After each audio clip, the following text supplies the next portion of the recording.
तो हम लोग स्टार्ट करते हैं। ठीक है। आज का टॉपिक है आपका।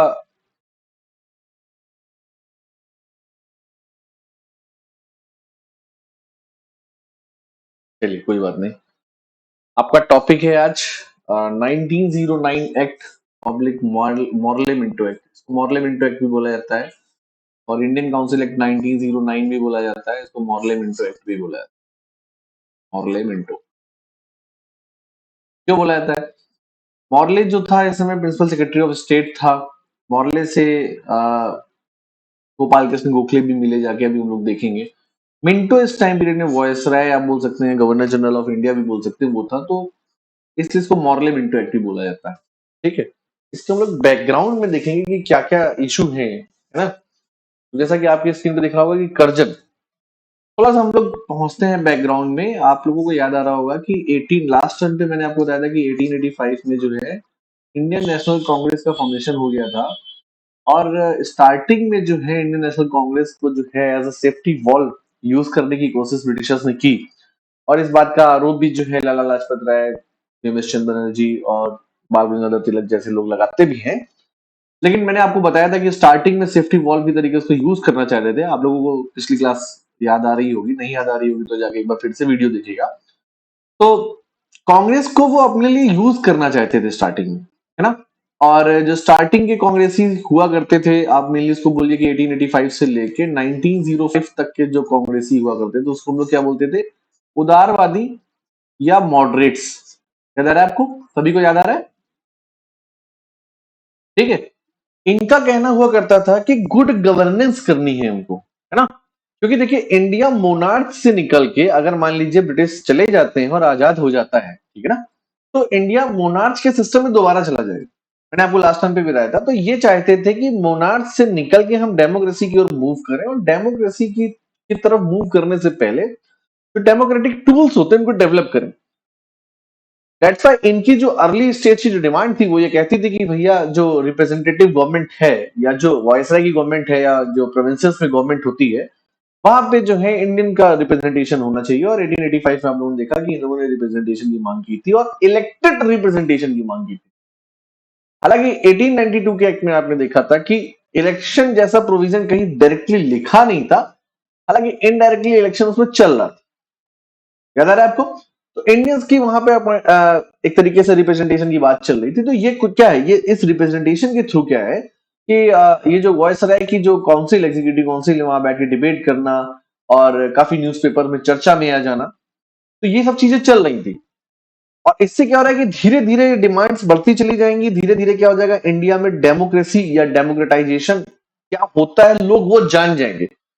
दैट्स वाई जब ब्रिटिश जाएंगे तो हम जो है मोनार्च के सिस्टम में नहीं जाएंगे, हम डेमोक्रेटिक सिस्टम की ओर जाएंगे। और मैंने आपको लास्ट में बताया था कि गोपाल कृष्ण गोखले ने कहा था कि अगर अंग्रेज चले गए तो मैं लंदन जाके उनको टेलीग्राफिक लाइन भेज दूंगा और लंदन से उनको वापस बुलाऊंगा कि आप आइए। क्योंकि मोनार्च के टाइम पीरियड में हम लोग डेमोक्रेटिक टूल्स को डेवलप नहीं कर सकते हैं, हम ब्रिटिश के साथ मिलकर डेमोक्रेटिक टूल्स को डेवलप कर सकते हैं। ये जो है मॉडरेट्स की अप्रोच है। राइट? यहां तक सबको क्लियर हो रहा है? ये जो है मॉडरेट्स की अप्रोच है ना। और मैंने आपको यह भी बताया था कि 1905 तक आते आते कांग्रेस के बीच में जो है क्लैशेस बढ़ने लगते हैं। और 1907 में, बेसिकली 1907 में क्या होता है कि एक्सट्रीमिस्ट आइडियोलॉजी जो है वो तिलक के टाइम पीरियड से आने लगती है। और कुल मिला के 1885 से लेके 1895 या 98 से एक्सट्रीमिस्ट आइडियोलॉजी उभरने लगती है, जो कहती है भाई देखिए, साल में एक बार आप मेढकों की तरीके बैठ जाइए और बहुत अच्छी अच्छी बातें कर लीजिए ब्रिटिशर से, उससे हमें जो है होम रूल नहीं मिलने वाला है ना। जो मॉडरेट्स है वो कह रहे हैं कि भाई होम रूल, जिसे हम लोग कहते हैं सेल्फ गवर्नेंस, सुशासन, मतलब कि हिंदी में बोलते हैं स्वशासन। ठीक है। तो मॉडरेट्स कहते हैं कि स्वशासन लेने के पहले या होम रूल लेने के पहले हमें होम रूल के लायक बनेगा, फर्स्ट डिजर्व देन डिजायर। और एक्सट्रीमिस्ट या उग्रवादी या जैसे कि तिलक जैसे लोगों का कहना है कि नहीं भाई ऐसा है, अगर हम इस तरीके से इंतजार करते रहे तो हमें बहुत टाइम लगेगा, इसलिए हमें दोनों ही चीजें करनी चाहिए, प्रेशर बनाना चाहिए। तो क्या है कि जो कर्जन है ना, उसको दिख रहा है कि कांग्रेस में दो खेमे हैं। 1899 के आसपास लॉर्ड कर्जन की अपॉइंटमेंट होती है एज अ वॉइस राय। और कर्जन जो है वो देख रहा है कि इनके बीच में कुछ डिस्टर्बेंस चल रहा है कांग्रेस के बीच में, इसको जो है हम यूज कर सकते हैं, इनको तोड़ सकते हैं। दूसरा, कर्जन ने एक चीज और देखी कि जो बंगाल है, ज्यादातर कांग्रेस के जो लीडर्स हैं वो ज्यादातर, मैं ये नहीं कह रहा कि सभी, लेकिन ज्यादातर जो है बंगाल से आते हैं। जैसे एसएन बनर्जी बंगाली थे, ठीक है। तो ज्यादातर मेजोरिटी में जो रूलर जो लीडर्स हुआ करते थे जो बंगाल में आए होते थे, तो उसको लगा कि अगर हम बंगाल को एडमिनिस्ट्रेटिव नाम पे डिवाइड कर दें कि भाई बंगाल का डिवीजन जो हम कर रहे हैं वो एडमिनिस्ट्रेटिव रीजन से कर रहे हैं, है ना। तो क्या होगा कि ये देखिए एडमिनिस्ट्रेटिव रीजन से हमने बंगाल को डिवाइड कर दिया। इसको बोला गया ईस्टर्न बंगाल एंड असम, और इसको बोला गया वेस्ट बंगाल। आजकल हम इसको वेस्ट बंगाल बोलते हैं, इसको बंगाल बोला गया। एडमिनिस्ट्रेटिव रिफॉर्म के नाम पे उसने बंगाल का डिवीजन किया, लेकिन डिवीजन करते समय उसने ये चीज देखी कि ईस्टर्न बंगाल एंड असम जिसको बोल रहा है उसमें मुस्लिम मेजोरिटी है, और डक्का जिसको आजकल हम ढाका बोलते हैं, वो डक्का जो है वो यहाँ की कैपिटल बना दी। और ये जो आपका वेस्ट बंगाल है या बंगाल का रीजन है, यहाँ पे हिंदू मेजोरिटी है। इससे क्या होगा कि जो कांग्रेस के जो लीडर्स हैं, जो प्रोमिनेंट लीडर्स जो बंगाल से आते हैं, वो रिलीजन के बिहाफ पे डिवाइड हो जाएंगे। ईस्टर्न बंगाल को एक अलग आइडेंटिटी मिल जाएगी जो कि मुस्लिम मेजोरिटी की है, और जो बंगाल है उसको एक अलग आइडेंटिटी मिल जाएगी जो कि हिंदू मेजोरिटी की है। और इस डिवीजन से क्या हो जाएगा कि इनके बीच में फूट पड़ जाएगी, और एक फूट यहाँ पे आपको ऑलरेडी दिख रही है जिसे हम लोग बोलते हैं मॉडरेट्स वर्सेस एक्सट्रीमिस्ट। तो एक ये बैकग्राउंड है किसके लिए, 1909 के एक्ट में, क्योंकि मॉर्ले मिंटो एक्ट इसको बोलते हैं। और इस एक्ट के बारे में मॉर्ले ने बोला कि हमने सांप की दांतों की फसल बोई है जिसमें जहर की फसल लहलहाएगी, मतलब सांप के दांतों को ऐसा बीज बोया है जिसमें जहर की फसल लहलहाएगी। मतलब क्या है, इंडियंस के जो बीच में जो डिवाइड एंड रूल का पॉलिसी है वो यहाँ पे हमको जो है प्रैक्टिकली इंप्लीमेंट होते हुए दिख रही है कि हिंदुओं को एक अलग आइडेंटिटी मिल रही है बंगाल के नाम पे, और मुस्लिम्स को एक अलग आइडेंटिटी मिल रही है वो ईस्टर्न बंगाल एंड असम के नाम, राइट। तो यहाँ पे वो कर क्या रहा है कि रिलीजन के बिहाफ पे उसको डिवाइड करने की कोशिश कर रहा है। और यहाँ पे जो मॉडरेट्स जो हुआ करते थे, जिसमें रविन्द्रनाथ टैगोर जैसे लोग हुआ करते थे, उन्होंने बोला कि ठीक है आपने कर दिया, हम इसका विरोध करेंगे। देखिए कांग्रेस इसका रिएक्ट तो करेगी करेगी। तो मॉडरेट्स ने रिएक्ट करने का तरीका क्या अपनाया, मॉडरेट्स ने बोला कि भाई हम जो है कैंडल मार्च करेंगे, या जैसे मान लीजिए हम कैंडल मार्च नहीं करते हैं तो फॉर एग्जाम्पल जो है हाथों में काली पट्टी बांध के चलेंगे। रविन्द्रनाथ टैगोर ने कहा हिंदू मुसलमान एक दूसरे को राखियां बांधेंगे। तो मॉडरेट्स का तरीका था, क्योंकि उनके तरीका इसलिए था 1857 के रिवोल्ट में जो मैस्कर हुआ, जो जेनोसाइड हुआ, उसको लेकर डरते थे कि ब्रिटिशर्स ऐसा एक्शन दोबारा ना ले ले। यहां तक सबको क्लियर हो रहा है, किसी को कोई डाउट तो नहीं है? सभी को मेरी आवाज आ रही है ना? तो मॉडरेट्स ये तरीका अपना रहे थे।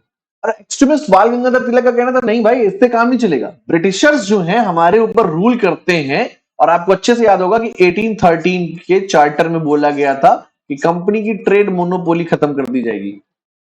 और यहाँ पे 1833 के चार्टर तक आते आते कंपनी का ट्रेडिंग वर्क खत्म कर दिया गया। तो यहाँ पे ब्रिटिशर्स एक्चुअली कर क्या रहे हैं, जो ब्रिटिश ईस्ट इंडिया कंपनी, आपको याद आ रहा होगा कि इसको जो है 1858 में पूरी तरीके से खत्म करने की बात कर दी गई थी, याद है आपको? ठीक है। तो ये जो कंपनी है, जो कंपनी बची भी नहीं है, 1874 में याद आया हुआ कि कंपनी को एबॉलिश ही कर दिया गया। तो ये इस तरीके से जो यहाँ पे ब्रिटिश रिप्रेजेंटेटिव जो वॉइस रहा है वो क्या है, यहाँ पे एक तरीके का रूलर है। और ये रूल कैसे करता है, ये रूल करता है जब यहाँ पे ब्रिटेन से आने वाली अदर कंपनीज ट्रेड करती हैं, उनका बिजनेस करती हैं, और अगर हम इन कंपनीज का प्रोडक्ट लेना बंद कर दें, स्वदेशी मूवमेंट चला दें, स्वदेशी मूवमेंट इसे कहा गया, स्वदेशी मूवमेंट, ठीक है, हम कुल मिला के प्रोडक्ट्स को लेना बंद कर दें, तो क्या हो जाएगा कि ब्रिटिशर्स को एक इकोनॉमिकल लॉस होगा। और जब इकोनॉमिकल लॉस होगा तो कहीं ना कहीं वो भागने की कोशिश करेंगे। और एक चीज तो माननी पड़ेगी आपको कि 1942 में जब सेकेंड वर्ल्ड वॉर होता है तो ब्रिटिश को अच्छा खासा इकोनॉमिक लॉस होता है, और इसी के बाद ब्रिटिश जो है एक मेजर इकोनॉमिक लॉस जो होता है, ठीक है, वो वर्ल्ड वॉर के कारण हो रहा होता है, उसके बाद ब्रिटिश यहां से निकलने की सोचने लगते हैं इंडिया से। ये भी एक रीजन है। तो स्वदेशी मूवमेंट की बात जो है यहाँ पे तिलक ने करी। तो ये चीजें यहाँ पे मतलब इंडियंस ने एक्शन लिया। अब हो क्या रहा है कि स्वदेशी मूवमेंट में हिंदू मुसलमान दोनों पार्टिसिपेट कर रहे हैं, वो भी एक साथ खड़े होकर चल रहे हैं। तो कर्जन ने जो कोशिश की थी वो बहुत सक्सेसफुल हुई। लेकिन हाँ कि डिवाइड एंड रूल तो करना है, तो कैसे किया जाए? तो मॉर्ले मिंटो एक्ट लेके आते हैं।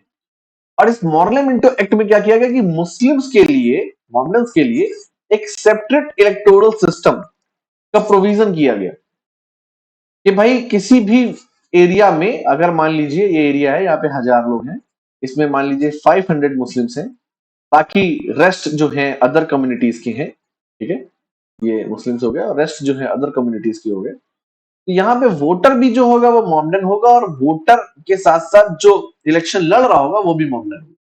ये that is separate electoral system और ये जनरली सभी को पता है। और सेपरेट इलेक्टोरल सिस्टम ने क्या कर दिया कि इंडिया के मन को डिवाइड कर दिया। डिवाइड एंड रूल की पॉलिसी बहुत अच्छे से चलने लगी और आपके सीएसजेएम यूनिवर्सिटी का जो 4th सेमेस्टर का सिलेबस है, उसके 4th सेमेस्टर की सिलेबस की जो last unit, second last unit है, वो जो कहता है communal development of India, Bharat में सांप्रदायिकता का विकास किस तरीके से हुआ, तो उसका एक मूलभूत कारण जो है वो हमें इस एक्ट में दिखाई देगा।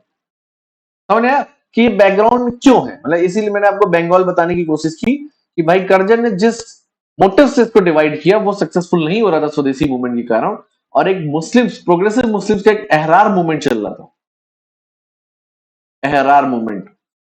ठीक है, ये सब हिस्ट्री का पार्ट है, लेकिन इसको हम यहाँ से लिंक करने की कोशिश करते हैं और हिस्ट्री के साथ ही इसको समझा जा सकता है और इसके साथ हिस्ट्री को समझा जा सकता है, दोनों इंटरलिंक्ड है। ठीक है, तो एक अहरार मूवमेंट जो चल रहा था वो प्रोग्रेसिव मुस्लिम्स का चल रहा था। तो ये सब जो हिंदू मुस्लिम एकता की बात कर रहे थे। और एक बात ये भी कि सूरत कांग्रेस जो होती है 1907 में सूरत कांग्रेस होती है, और स्वदेशी को लेकर जो है, जो आपके मॉडरेट्स है वो नाराज हो जाते हैं, वो सोचते कि अरे ब्रिटिश कहीं नाराज ना हो जाए कि बहुत बड़ा एक्शन ना ले ले हमारे ऊपर, हमको ब्रिटिश से शांति से निकल के यहाँ पे डेमोक्रेटाइजेशन करना है या डेमोक्रेटिक टूल्स को डेवलप करना है, और आप इस तरीके का अगर एक्शन लेंगे तो काम नहीं चलेगा। तो 1907 में कांग्रेस का डिवीजन हो जाता है, और डिवीजन भी होता है, और सबसे बड़ी बात यह है कि बहुत सारे मॉडरेट्स जो हुआ करते थे काफी बूढ़े हो गए होते थे, उनकी एज भी हो गई थी। देखिए ड्रेन ऑफ वेल्थ का पैम्पलेट कब 1860 में दिया था दादा भाई नेहरू जी ने। तो इन सब की लगभग आप मान सकते नियर अबाउट टू डेथ ये पहुंच रहे हैं सबके सब। और इसी बीच क्या होता है कि तिलक जो हो गए, लाला लाजपत राय हो गए, इन सबको जो है बर्मा, जिसे आजकल हम लोग म्यांमार बोलते हैं, किसी ना किसी केस में फंसा के इन सबको वहां पे भेज दिया जाता है, जेल में भेज दिया जाता है। एक्चुअली पुणे में एक प्लेग फैला हुआ करता है, और रैंड ने जो है वहां पे प्लेग कमिश्नर हुआ करता है। जैसे आपने कोविड में देखा होगा, जब फर्स्ट वेव चालू हुई तो कुछ लोग बाहर निकले तो पुलिस वालों ने पीटना चालू कर दिया। तो प्लेग के टाइम पीरियड में यही हुआ कि आप बाहर नहीं निकल सकते हैं, आप ऊंचे पेड़ों की मचानों पर रहिए, क्योंकि प्लेग का जो वायरस है वो आपको दिक्कत दे देगा। इस टाइम पीरियड में प्लेग भी फैला हुआ था, है ना। इंडिया में या ग्लोबल लेवल पे हर 100 साल में एक जो है महामारी हमको दिखाई देती है, महामारी, अच्छा महामारी बोलेंगे जो भी बोलेंगे, है ना। पेंडेमिक, पेंडेमिक हिंदी वर्ड मुझे एग्जैक्टली नहीं क्लियर है, I am very very sorry, मैं कुछ गलत वर्ड हुआ हिंदी में यूज कर, ठीक है। तो क्या था कि लोग बाहर निकलेंगे तो उनको रैंड मारता था। तो चाफेकस ब्रदर्स ने क्या किया कि रैंड को जो है मर्डर कर दिया, और जब उनके ऊपर केस चला है तो क्या क्या भाई क्या क्यों मारा, तो पता चला कि उनके घर से कुछ न्यूज़पेपर्स निकले हैं जिसमें तिलक के न्यूज़पेपर्स है, और तिलक ने प्रमोट किया था, तो तिलक को भी जेल में डाल दिया जाता है। तो मतलब कुल मिला के जो एक्सट्रीमिस्ट होते हैं, जो कि इस मॉर्लेमेंटो एक्ट का विरोध कर सकते थे, सेपरेट इलेक्टोरल सिस्टम का विरोध कर सकते थे, कुल मिला के जो पॉलिटिकल विल है जो विरोध कर सकती थी, उसको कहीं ना कहीं जेल में डाल दिया गया। तो एक बहुत लंबा सोचा समझा षड्यंत्र यहाँ पे इस एक्ट पे लाने के साथ साथ चल रहा। यहां तक सबको क्लियर हो गया? कोई डाउट? आगे बढ़ू? ये देखिए, तो डिमांड्स ऑफ टू ग्रुप्स, है ना, दो ग्रुप की डिमांड भी चल रही थी। इसके बैकग्राउंड में कांग्रेस, कांग्रेस में ये देखिए आपके गोपाल कृष्ण गोखले, और इनकी डिमांड क्या है कि भाई एक काम करिए कि जो आपने सेल्फ गवर्निंग, अब डिमांड ऑफ जो गोखले की डिमांड है वो सेल्फ गवर्निंग सिस्टम की बात चल रही। क्यों? देखिए एक बात तो क्लियर है कि 1898 या 95 आप बोल लीजिए, इस टाइम पीरियड से एक्सट्रीमिस्ट धीरे धीरे अपनी पहचान बनाने लगे और 1905 तक पीक पे आ गए। तो हुआ क्या कि इन लोगों ने प्रेशर बनाना चालू कर दिया एक्सट्रीमिस्ट ने कि भैया होम रूल चाहिए, कुछ ऐसा सिस्टम चाहिए जहां पे हमको भी जो है शासन करने का मौका मिले, होम रूल।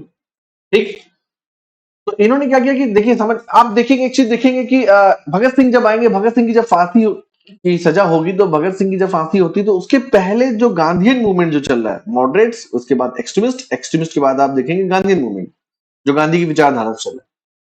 भगत सिंह की इस फांसी के बाद ही टोटल इंडिपेंडेंस की बात चल रही होती है। उसके पहले क्या, डोमिनियन स्टेटस, मतलब क्या, कि फॉरेन पॉलिसी और आपका जो है मतलब मेनली फॉरेन पॉलिसी हो गया और इंटरनल सिक्योरिटी हो गया, एक्सटर्नल सिक्योरिटी हो गया, इंटरनल नहीं बोलो, फॉरेन पॉलिसी हो गया, एक्सटर्नल सिक्योरिटी हो गया, साथ ही साथ जो है आपका टेलीकम्युनिकेशन हो गया, ये ब्रिटिश के पास रहेगा। रेस्ट ऑफ सारे पोर्टफोलियो जो है वो इंडियंस के पास रहेंगे। डोमिनियन स्टेटस की बात चल रही।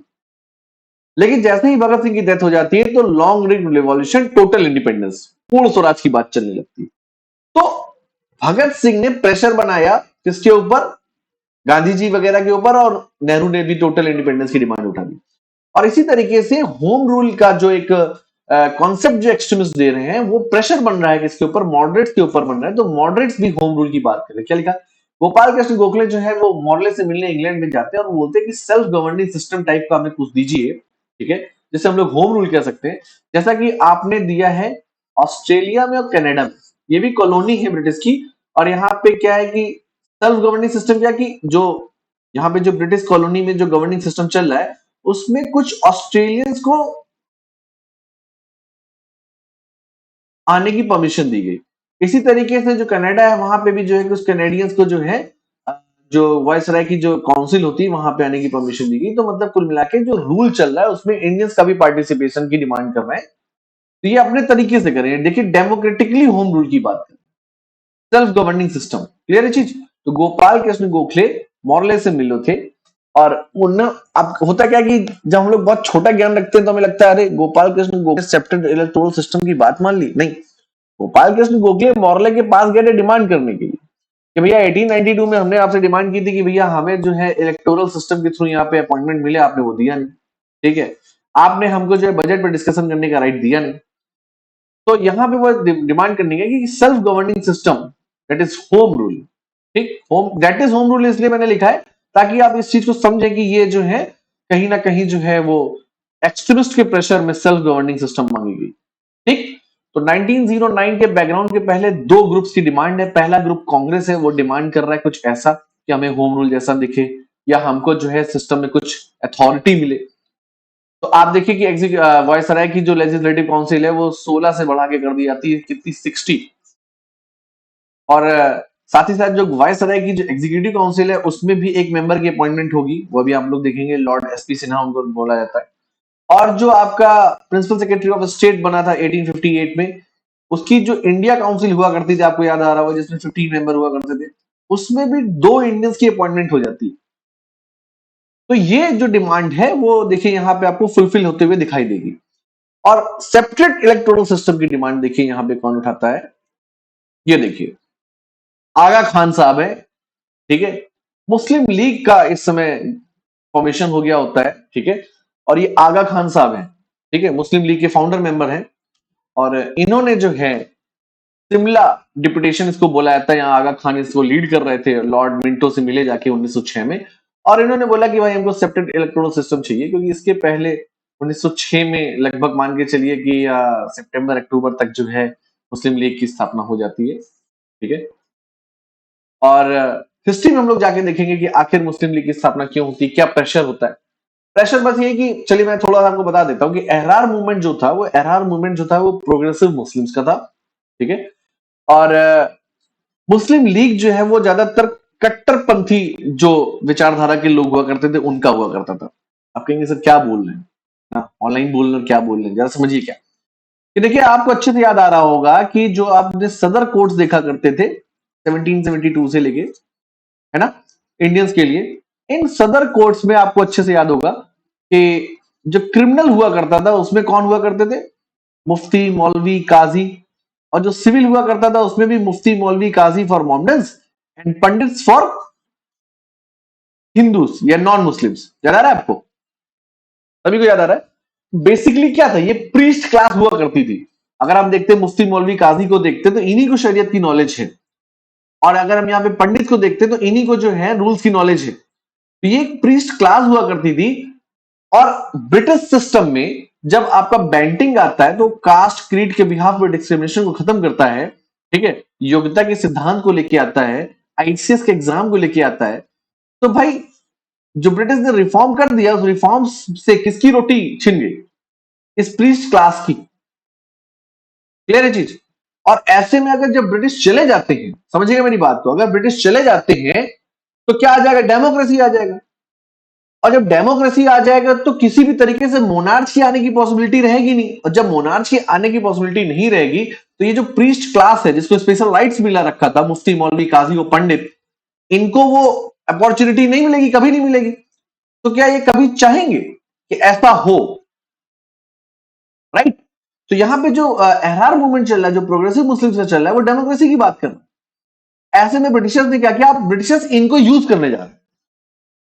सिमिलर डेपुटेशन में जो है लॉर्ड मिंटो ने खुद ही एक तरीके से ऑर्गेनाइज कराया था, इनको बुलाया, इनको बोला कि देखिए ऐसा है कि ये जो कांग्रेस का जो मूवमेंट चल रहा है, कल जब ये कांग्रेस के लोग आ जाएंगे तो, और ये एहरार वालों को जो है आगे प्रमोट करेंगे, जो कि बेसिकली शरिया के अगेंस्ट भी है। हालांकि एहरार वाले शरिया के अगेंस्ट नहीं थे, वो उन्हीं कॉन्सेप्ट को मानने को तैयार थे जिस तरीके से मोहम्मद साहब की बात होती थी, प्रॉफिट की बात हुआ करती थी, इक्वालिटी की बात करते थे वो सब।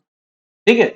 लेकिन हाँ, इनको एक प्रेशर बनाया गया, किसको, आगा खान एंड टीम को बोला गया कि भाई ऐसा है कि अगर हम चले गए तो फिर ये जो एरआर वाले आ जाएंगे वो इस्लाम में नेगेटिव चेंजेस कर देंगे, इसलिए आपको जो है वो करना चाहिए जो मैं कहता हूं, आपको सपोर्ट करना चाहिए। तो लीग का फॉर्मेशन हो जाता है, ढाका में लीग बनती है सिमिलर डेपुटेशन की मीटिंग के बाद, और यही तुरंत जो है सेपरेट इलेक्टोरल सिस्टम की डिमांड कर देता है। और आपको पता है कि पाकिस्तान की हिस्ट्री में, मैं आपको बताऊं, पाकिस्तान की हिस्ट्री में ये जो 1909 का एक्ट है, इसको बड़ी वैल्यू दी जाती है वहां पे। बहुत मतलब जिसे कहते हैं बहुत ही शिद्दत के साथ पढ़ाया जाता है कि अरे देखिए हमारे लिए जो एक सेपरेट इलेक्टोरल सिस्टम हुआ और फिर वहीं से हमने डिमांड उठाई, तब जाके हमारा जो एक अलग देश बना। राइट। तो वहां पे लोगों को इस तरीके से पढ़ाया जाता है, बताया जाता है। मैंने एक दिन यूट्यूब पे बीबीसी में देखा था इसके बारे में। ठीक। तो सभी को यहां तक क्लियर है? क्या सभी को मेरी वॉइस आ रही है? ठीक है। तो सिमिलर डेपुटेशन और गोखले की डिमांड, तो ये बैकग्राउंड में दो चीजें क्लियर हो गई आपको। कांग्रेस ने जो डिमांड रखी थी बहुत पहले से कि भाई आप हमको जो है इलेक्शन में पार्टिसिपेशन की दीजिए, वो भी प्रेशर है, ये सब चीजें यहां तक क्लियर सबको। अब देखिए थोड़ा सा हम लोग इंडियन काउंसिल एक्ट 1892 का रिवीजन कर लेते हैं, आपको अच्छे से याद आ रहा होगा। 10 से 16 मेंबर हुआ करते थे, इसमें कुछ ऑफिशियल्स हुआ करते थे, कुछ नॉन ऑफिशियल्स हुआ करते थे। तो जो बच्चे लाइव हैं वो व्हाट्सएप ग्रुप में डाल के बताएंगे कि कितने इसमें ऑफिशियल्स हुआ करते थे, कितने इसमें नॉन ऑफिशियल हुआ करते थे, और जो वीडियो देखेंगे वो कमेंट सेक्शन में। फिर देखिए एग्जीक्यूटिव काउंसिल में कोई चेंजेस नहीं हुआ था, 6 मेंबर हुआ कर रहे थे, याद करिए। ठीक है। 1861 को ही इसमें से फॉलो किया गया था, इसमें नो चेंजेस दिखा। लेजिस्लेटिव काउंसिल्स और एग्जीक्यूटिव काउंसिल प्रोविंशियल लेवल पे भी बना दी गई थी, और वहां पे भी जो है इलेक्शन का प्रोविजन इनडायरेक्ट सिस्टम पे। यहाँ पे एक चीज जान लीजिए कि election election oblique indirect election जैसा वर्ड नहीं यूज हुआ है, ऐसा वर्ड यूज नहीं हुआ है। क्लियर। बट हाँ, इनडायरेक्ट सिस्टम को दिख रहा है। लेकिन जो आपका मॉर्लेमेंटो एक्ट है उसमें इनडायरेक्ट सिस्टम यूज हुआ है, इनडायरेक्ट इलेक्शन वर्ड यूज हुआ है, इनडायरेक्ट इलेक्शन वर्ड यूज हुआ है। यहां तक सबको क्लियर? सभी को क्लियर? चलिए, यही आपको हमको यहाँ पे जो है मॉर्ले मिंटो रिफॉर्म्स, इसको हम लोग बोल सकते हैं। मॉर्ले आपको याद रहेगा, ये जो है प्रिंसिपल सेक्रेटरी ऑफ स्टेट है लंदन में, और मिंटो जो है वॉइसरॉय है। ठीक। इसमें इन्होंने यही जब किया कि क्या, देखिए, increase the Indians governance of British India. ठीक। 2 Indians were nominated to the council of secretary of state. मैंने अभी आपको बताया जो 15 मेंबर की काउंसिल हुआ करती थी, वहां पे 2 मेंबर्स इसमें बढ़ जाएंगे। सेपरेट इलेक्टोरल सिस्टम जैसी चीज यहाँ पे दिखाई देगी, और लीगलाइज्ड कम्युनलिज्म, लीगलाइज कर दिया है कि भैया ऐसा है कि कुछ सीटों पे जो है वो मॉर्मन्स के लिए जो है सेपरेट इलेक्टोरल सिस्टम होगा, तो लीगलाइज कर दिया आपने। ठीक। और इसमें जो कमियां रही, रिवाइज 1861 से लेके 1892 तक जो उनको कमियां दिख रही थी वही यहाँ पे रिवाइज हो रहा है। तो ये सब चीजें। ठीक। और सबसे मेजर चीज याद रखिएगा, जो लेजिस्लेटिव काउंसिल है, सेंट्रल लेजिस्लेटिव काउंसिल जो है, सेंट्रल लेजिस्लेटिव काउंसिल जो है, उसके मेंबर्स को इन्होंने 4 कैटेगरी में कैटेगराइज किया है। कभी कभी क्या हो सकता है कि आपके सामने एक स्टेटमेंट आ जाए, ठीक है, ऑब्जेक्टिव क्वेश्चन का, consider the following statement regarding the 1909 model Minto act, और वो 4 कैटेगरी आपके सामने लिख दी जाए, ए, बी, सी और डी, और किसी एक कैटेगरी में कुछ डिस्टर्बेंस कर दिया जाए, और आपसे पूछा जाए कि ऑप्शंस कौन सा सही है या गलत है, या कितने ऑप्शन सही है, तो आप बता देंगे, मान लीजिए ओनली 1, 2, 3 या 4। तो ये 4 कैटेगरीज में आपको सबसे लास्ट में बताऊंगा। ठीक है। और इसको रिवीजन करते करते बताऊंगा, तो ये 4 कैटेगरीज जरूर अच्छे से याद करना है आपको। यहां तक सबको क्लियर हो गया? किसी को कोई डाउट? आई होप कोई डाउट नहीं होगा।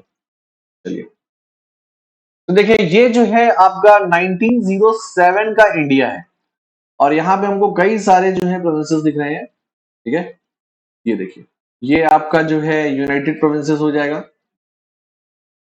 रेड पेन से ठीक है, ये आपका देखिए, ये यूनाइटेड प्रोविंसेस हो गया, ये बंगाल हो गया, है ना। 1912 में क्या होगा? अभी देखिए बिहार दिवस था कुछ दिनों पहले, आप लोगों ने शायद, जिन बच्चों के पास मेरा नंबर सेव हो या जिनका मेरे पास सेव हो, उन्होंने मेरे स्टेटस पे बिहार दिवस देखा हो। 1912 में जो कर्जन ने डिवीजन किया था, इसको कैंसिल कर दिया जाता है, ठीक है, होर्डिंग के द्वारा। और यहाँ पे इसको तो बोला जाता है बंगाल, ठीक है, ये पूरा कंपोजिट बंगाल बोला जाता है। और Bihar and Odisha word use होता है। क्या? Bihar and Odisha word use होता है। बाद में जाके ओडिशा एक अलग स्टेट बनता है। बिहार एंड ओडिशा एक सिंगल स्टेट का नाम रहेगा। क्लियर ये चीज आपको? ये हो गया, बंगाल हो गया, ठीक है।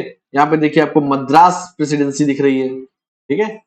देखिए, ये आपको सेंट्रल प्रोविंसेस दिख रहा है, ये आपको बर्मा दिख रहा है। बर्मा जीत दिया था ब्रिटिशर्स ने 1848 तक। आते आते बर्मा का काफी एरिया जीते थे। लोअर पीगू बोलते थे, अपर पीगू बोलते थे, ये बहुत पहले की चीज है। बर्मा भी एक स्टेट हो गया था हमारा, म्यांमार, ठीक है। फिर यहाँ पे देखिए आपको सिंध दिख रहा होगा, ठीक। फिर आपको नॉर्थ वेस्ट फ्रंटियर प्रोविंसेस दिख रहा होगा, ये आपको पंजाब दिख रहा होगा, ये बलूचिस्तान है, क्लियर। और ये आपका बॉम्बे प्रोविंसेस हो गया। ये सब चीजें आपको यहाँ पे दिखनी है, ठीक। तो क्या है पार्लियामेंट्री रिफॉर्म्स के की प्रोविजंस? क्या है कि सेंट्रल लेजिस्लेटिव काउंसिल जो है गवर्नर जनरल की या वॉइसराय की, एक होता है एग्जीक्यूटिव काउंसिल और एक होता है लेजिस्लेटिव काउंसिल।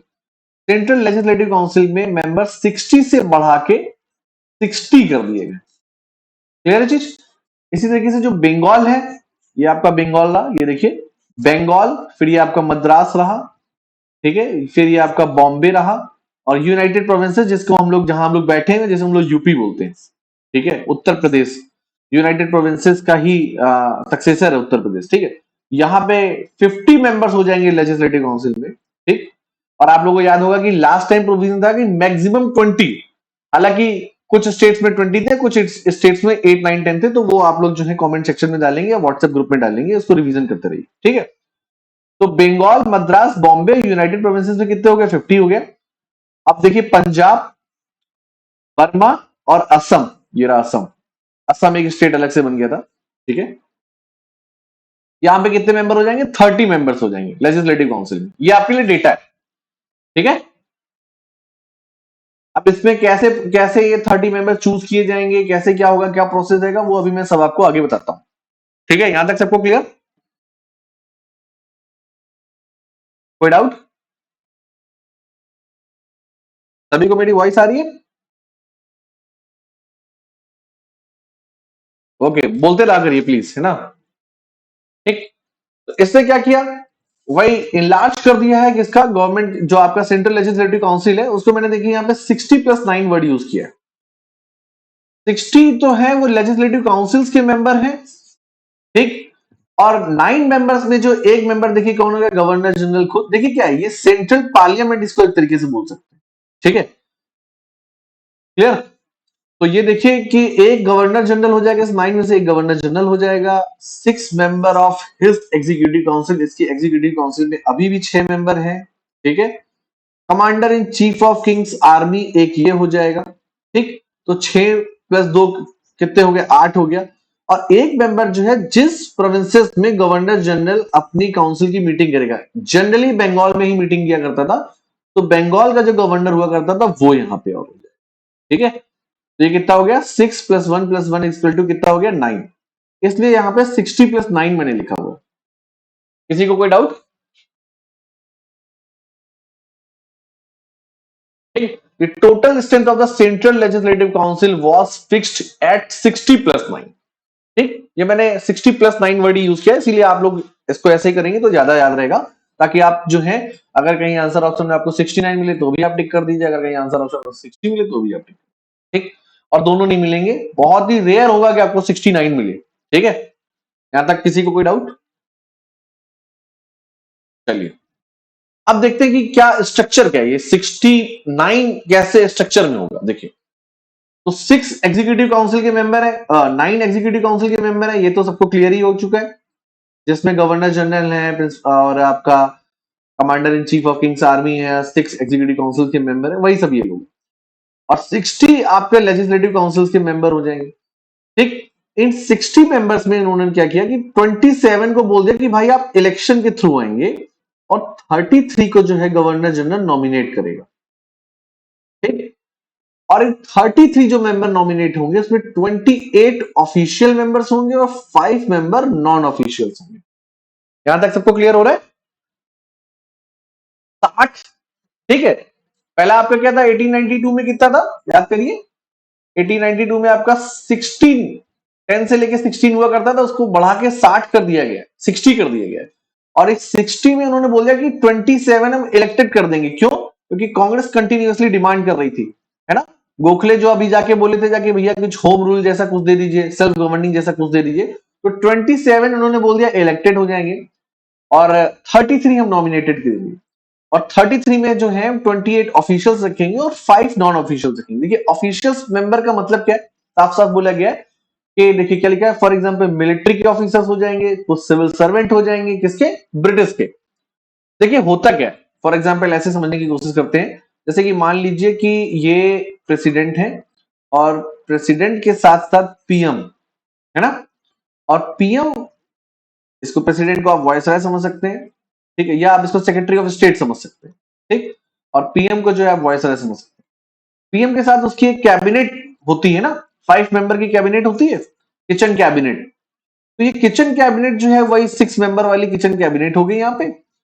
और बहुत सारे वेरियस डिपार्टमेंट्स होते हैं, जैसे देखिए कि department of art and culture, ठीक है, ये जो है स्वतंत्र प्रभार मंत्रालय होता है। बहुत सारे डिपार्टमेंट्स होते हैं, डिपार्टमेंट ऑफ एक्सटर्नल अफेयर्स, बहुत सारे डिपार्टमेंट्स होते हैं। तो आपने देखा होगा कि किचन कैबिनेट के साथ साथ पीएम को असिस्ट करने के लिए 60 टाइप की अलग से जो है छोटे छोटे डिपार्टमेंट्स होते हैं, है ना। तो वहां पे जो ऑफिशियल्स मेंबर जो अपॉइंट होंगे, जैसे मान लीजिए निर्मला सीतारमण, तो आपको पता है कि फाइनेंस मिनिस्टर है, क्लियर है चीज। लेकिन अनुराग ठाकुर क्या है, फाइनेंस मिनिस्टर के अंडर में काम करने वाले गृह मंत्री, नहीं राज्य वित्त राज्य मंत्री इनको बोलते हैं, अनुराग ठाकुर को। आपको क्लियर हो रहा है ये? या जैसे सिविल एविएशन की बात करते हैं तो वो कौन है, माधवराव सिंधिया के बेटे, माधवराव सिंधिया ही ना, इसमें कौन है, माधवराव सिंधिया। देखो बड़ा बिल्कुल मन नहीं लगता मेरा पॉलिटिक्स में, ठीक है, ज्योतिरादित्य सिंधिया, ठीक है। तो सिविल एविएशन में ज्योतिरादित्य सिंधिया है। तो ये जैसे सिविल एविएशन जैसे जो छोटे मोटे डिपार्टमेंट्स है ना, उनके लिए 28 ऑफिशियल्स होंगे, इसीलिए ऑफिशियल्स बोला जा रहा है। क्या कि इनके पास कुछ पोर्टफोलियो है, मेजर पोर्टफोलियो तो इन 6 मेंबर्स के पास है जो एग्जीक्यूटिव काउंसिल के हैं। यहां तक तो सबको क्लियर हो रहा है, सभी को ये चीज क्लियर हो रही है।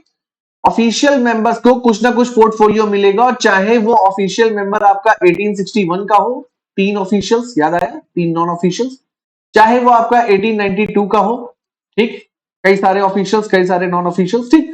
तो क्या है कि ऑफिशियल मेंबर्स को पोर्टफोलियो में कुछ ना कुछ रिप्रेजेंटेशन मिलता है, वेरियस डिपार्टमेंट्स से मिलता है। चूंकि ये ऑफिशियल मेंबर है, इनको पोर्टफोलियो मिलना है। देखिए कहां से आ रहे हैं, मिलिट्री का है, जैसे सीडीएस विपिन रावत, याद आया आपको, उनकी डेथ हो गई, ठीक है। सिविल सर्वेंट हो जाएंगे, तो ये सब के सब ब्रिटिश मैन ही होंगे जिनको ऑफिशियल पोस्ट दी जा रही है। अब ये नॉन ऑफिशियल पोस्ट कौन होगा, देखिए नॉन ऑफिशियल पोस्ट होगा जैसे कि सुप्रीम कोर्ट, जो हाई कोर्ट एक्ट बना आपका 1861 में, आपका हाई कोर्ट बना, हाई कोर्ट एक्ट बना, बहुत सारे हाई कोर्ट्स बन गए हैं आपका, आपका इलाहाबाद में बनता है, आपका मद्रास में बनता है, आपका जो है बॉम्बे में बनता है, ठीक है। तो यहाँ पे जो प्रैक्टिस करने वाले लॉयर्स होते हैं, है ना, बैरिस्टर्स, आपको लास्ट टाइम पे मैंने इन सबकी चर्चा की थी, ठीक है। तो इनको नॉन ऑफिशियल मेंबर के तौर पे अपॉइंट करने की कोशिश करते हैं वो, क्योंकि ये सब प्रो ब्रिटिश अप्रोच के होते हैं एकदम। नॉन ऑफिशियल मेंबर जो होते हैं वो भी प्रो ब्रिटिश अप्रोच के, ठीक। तो टोटल हमारे पास कितने मेंबर है बच्चे लोग, 60, ठीक है। 60 प्लस 9 में हमारा एक गवर्नर जनरल या वायसराय खुद हो जाएगा, 6 उसके एग्जीक्यूटिव काउंसिल के मेंबर हो जाएंगे, एक उसका जो है commander in chief of Kings army हो जाएगा, एक जो है वो आपका जो है गवर्नर ऑफ बंगाल या गवर्नर ऑफ बॉम्बे या गवर्नर ऑफ मद्रास, जहां भी उनकी मीटिंग हो रही होगी, और एक गवर्नर जनरल को। तो ये तो 9 हो गए। 60 जो उसकी एग्जीक्यूटिव काउंसिल है उसमें 33 नॉमिनेटेड है, 33 में 28 ऑफिशियल है और 5 नॉन ऑफिशियल है और 27 इलेक्टेड। क्लियर है चीज? यहां पे आपको क्या दिख रहा है कि जो नॉमिनेटेड मेंबर है या जो ऑफिशियल नॉन ऑफिशियल मेंबर है, जो नॉमिनेटेड मेंबर है वो मेजोरिटी में दिख रहा है आपको और इलेक्टेड मेंबर मेजोरिटी में नहीं दिख रहा। प्रोविंसेस में जस्ट उल्टा है, इलेक्टेड मेंबर मेजोरिटी में और नॉमिनेटेड मेंबर मेजोरिटी में नहीं है। यहां तक आई होप सबको क्लियर हो गया। किसी को कोई डाउट? ज्यादा जल्दी तो नहीं बता रहा हूं? Okay okay.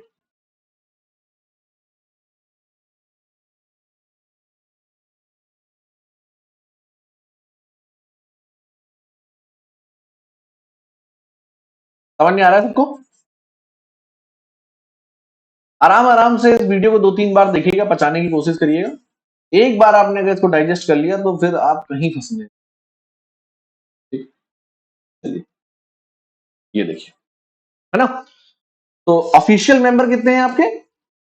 यहाँ पे 37। आप कहेंगे सर ये 37 कैसे हो गया? यहाँ पे एक्स ऑफिशियो 9 मेंबर को और भी ऐड कर लिया है। ये मैंने समझाने के लिए एक तरीके से, आप इसको 33 मान के चलिए, ठीक है? ओके। और ये देखिए नॉन ऑफिशियल मेंबर्स कितने हो गए? 32। 32 कैसे हो गए? देखिए 27 इलेक्टेड वाले, ये देखिए ये भी तो नॉन ऑफिशियल है। इलेक्टेड मेंबर के ऑफिशियल हो जाएंगे? नहीं, ये तो सिर्फ संसद में बैठे हुए विपक्ष के लोग हैं। क्लियर हो रहा है आपको? पीएम, पीएम की किचन कैबिनेट, किचन कैबिनेट के साथ साथ वेरियस डिपार्टमेंट्स के मिनिस्टर्स, ठीक है? वो सब कौन हो गए? ये लोग हो गए। और अपोजिशन में बैठे हुए लोकसभा के बहुत सारे लोग, वो कौन हो जाएंगे? वो सबके सब नॉन ऑफिशियल होंगे कि नहीं होंगे? तो ये जो 27 इलेक्टेड मेंबर हैं, इनको भी नॉन ऑफिशियल ही माना जाएगा। ये चीज क्लियर हो रही है आपको? रट्टा नहीं माना, ही समझाने के लिए फिगर बनाया गया। आपके लिए यही बहुत है, जितना ये बना हुआ है ना, आपके सिविल सर्विसेज के लिए यही बहुत है। क्लियर है चीज सबको? कोई डाउट? ये भी नॉन ऑफिशियल मेंबर थी। ये जो इलेक्टेड मेंबर्स हैं, इनको कोई पोर्टफोलियो नहीं मिलना है, इसलिए इनको नॉन ऑफिशियल्स बोला जा रहा है, ठीक?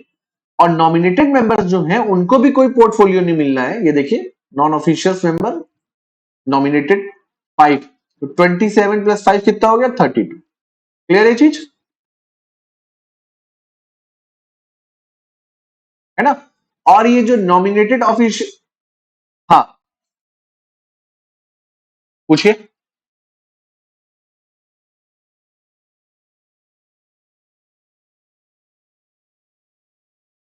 हम्म, देखिए 60 में सेंट्रल हाँ हाँ हाँ हाँ, सुनिए 60 मेंबर्स जो हैं इसमें, देखिए इसीलिए इसको, हाँ 60 मेंबर्स जो है इनको तुरंत ही इसीलिए दो पार्ट में डिवाइड किया गया ना। ध्यान से देखिए, एक जो है नॉमिनेटेड हो जाएगा और एक जो होगा इलेक्टेड हो जाएगा। इलेक्टेड तो इंडियंस ही होने वाले हैं, क्योंकि मैंने अभी आपको बताया कि गोपाल कृष्ण गोखले वगैरह और यहाँ पे होम रूल जैसी कुछ डिमांड चल रही है ना? तो ये तो इंडियंस ही होने वाले हैं। अब नॉमिनेटेड में उन्होंने क्या किया, 28 ऑफिशियल्स को रखा है जो किसी ना किसी डिपार्टमेंट में ऑलरेडी जॉब कर रहे हैं, सिविल सर्वेंट है, मिलिट्री में जॉब कर रहे हैं, नेवी में जॉब कर रहे हैं, ये सबके सब ब्रिटिशर्स हैं। तो नॉमिनेटेड में 28 जो होंगे ये ब्रिटिशर्स होंगे। नॉमिनेटेड में 5 जो होंगे नॉन ऑफिशियल जो होंगे, वो यहाँ पे प्रैक्टिस करने वाले लॉयर हैं। और ये कहीं नहीं लिखा हुआ है कि लॉयर इंडियंस ही हो सकते हैं, है ना? क्योंकि हाई कोर्ट में प्रैक्टिस करने के लिए आपने बैरिस्ट्री की हो नॉर्दर्न आयरलैंड से या इंग्लैंड से। ये सुप्रीम कोर्ट ऑफ जुडिकेचर 1774 में लिखा हुआ था। तो ये कोई भी वहां पे भी, चाहे वो बैरिस्ट्री की प्रैक्टिस कर रहा हो, चाहे इंडियंस वहां जाके पढ़ ले, यहाँ कोई भी हो सकता है। यहाँ पे पॉसिबिलिटी दोनों की है, ब्रिटिशर्स की भी है, नॉन ब्रिटिशर्स की भी है। यहाँ पे पॉसिबिलिटी ब्रिटिश नॉन ब्रिटिशर्स की ही है और ऑफिशियल्स में पॉसिबिलिटी 100% ब्रिटिशर्स की। अब क्लियर हो गया आपको इरम? ठीक है, तो वही यहाँ पे दिया गया कि इलेक्टेड नॉन ऑफिशियल्स कितने हो गए आपके? ये भी नॉन ऑफिशियल्स है ना, क्योंकि इलेक्टेड हो रहे हैं, तो 27 हो गया। नॉमिनेटेड नॉन ऑफिशियल्स कितने हो गए? 5, तो कितना हो गया? 32। ठीक। गवर्नर जनरल के जो ऑफिशियल्स हैं वो 28 और एक्स ऑफिशियो सीधे सीधे किचन कैबिनेट के मेंबर्स हैं, तो ये सब मिला के कितना हो गया? 37। तो ये मैंने इसलिए बताया है कि देखिए प्रैक्टिकली जो है, वो भले ही वो बोल दें कि भैया देखिए यहाँ पे नॉमिनेटेड कितने थे ऑफिस, देखिए इनको तो होना ही होना है, तो एग्जीक्यूटिव काउंसिल के मेंबर है, ये लेजिस्लेटिव के पार्ट थोड़ी है, लेकिन यहाँ पे रखे हुए हैं ना। तो वो बोल क्या रहे हैं कि थ्योरेटिकली देखिए नॉमिनेटेड ऑफिशियल्स जो थे वो 28 थे और जो नॉन ऑफिशियल्स थे वो 32 थे। आपने देखिए भारतीयों को बहुत कुछ दे दिया, लेकिन नहीं, ये जो आपने 5 बैठाए हैं ये आपके पपेट, ये आप ही के कहने पे काम करेंगे। आपने इनको नॉमिनेट किया है, भले इनको पोर्टफोलियो नहीं दिया है। तो एक्चुअली में 28 प्लस 5 कितना हो रहा है? 33। तो प्रैक्टिकली आप ही मेजोरिटी में, भले ही आप हमको मेजोरिटी में दिखाने की कोशिश कर रहे हैं। क्या ये चीज क्लियर हो गई आपको? सभी को ये चीज क्लियर हो गई? ओके। तो ये जो आपके इलेक्टेड नॉन, हाँ कोई कुछ पूछ रहा है? किसी को कुछ पूछना है? कोई कुछ पूछ रहा है? आगे बढ़ूं? हाँ। तो ये जो इलेक्टेड नॉन ऑफिशियल्स हैं, जहां पे इंडियंस की आने की पॉसिबिलिटी है, उसमें कौन कौन होगा, तो उसको इन्होंने कैटेगराइज कर दिया है। क्या कि जनरल इलेक्टोरेट से जो आएंगे 13 मेंबर आएंगे 27 में, क्लास इलेक्टोरेट से 6 मेंबर आएंगे 27 में। अभी मैं आपको बताऊंगा कि जनरल क्या है, क्लास क्या है, स्पेशल इलेक्टोरेट्स क्या है और सेपरेट इलेक्टोरेट्स, आप लोग समझ ही रहे हैं, ठीक है। तो इन्होंने 27 को फर्दर क्लासिफाई कर दिया कि जनरल इलेक्टोरेट से 13 मेंबर आएंगे, क्लास इलेक्टोरेट से 6 मेंबर आएंगे और स्पेशल इलेक्टोरेट से 2 मेंबर आएंगे, और मुस्लिम इलेक्टोरेट्स में कितने आ जाएंगे? 6 आ जाएंगे। पहले स्पेशल की बात करते हैं। जो स्पेशल इलेक्टोरेट्स के जो 2 मेंबर्स हैं, वो कहां से आ रहे हैं?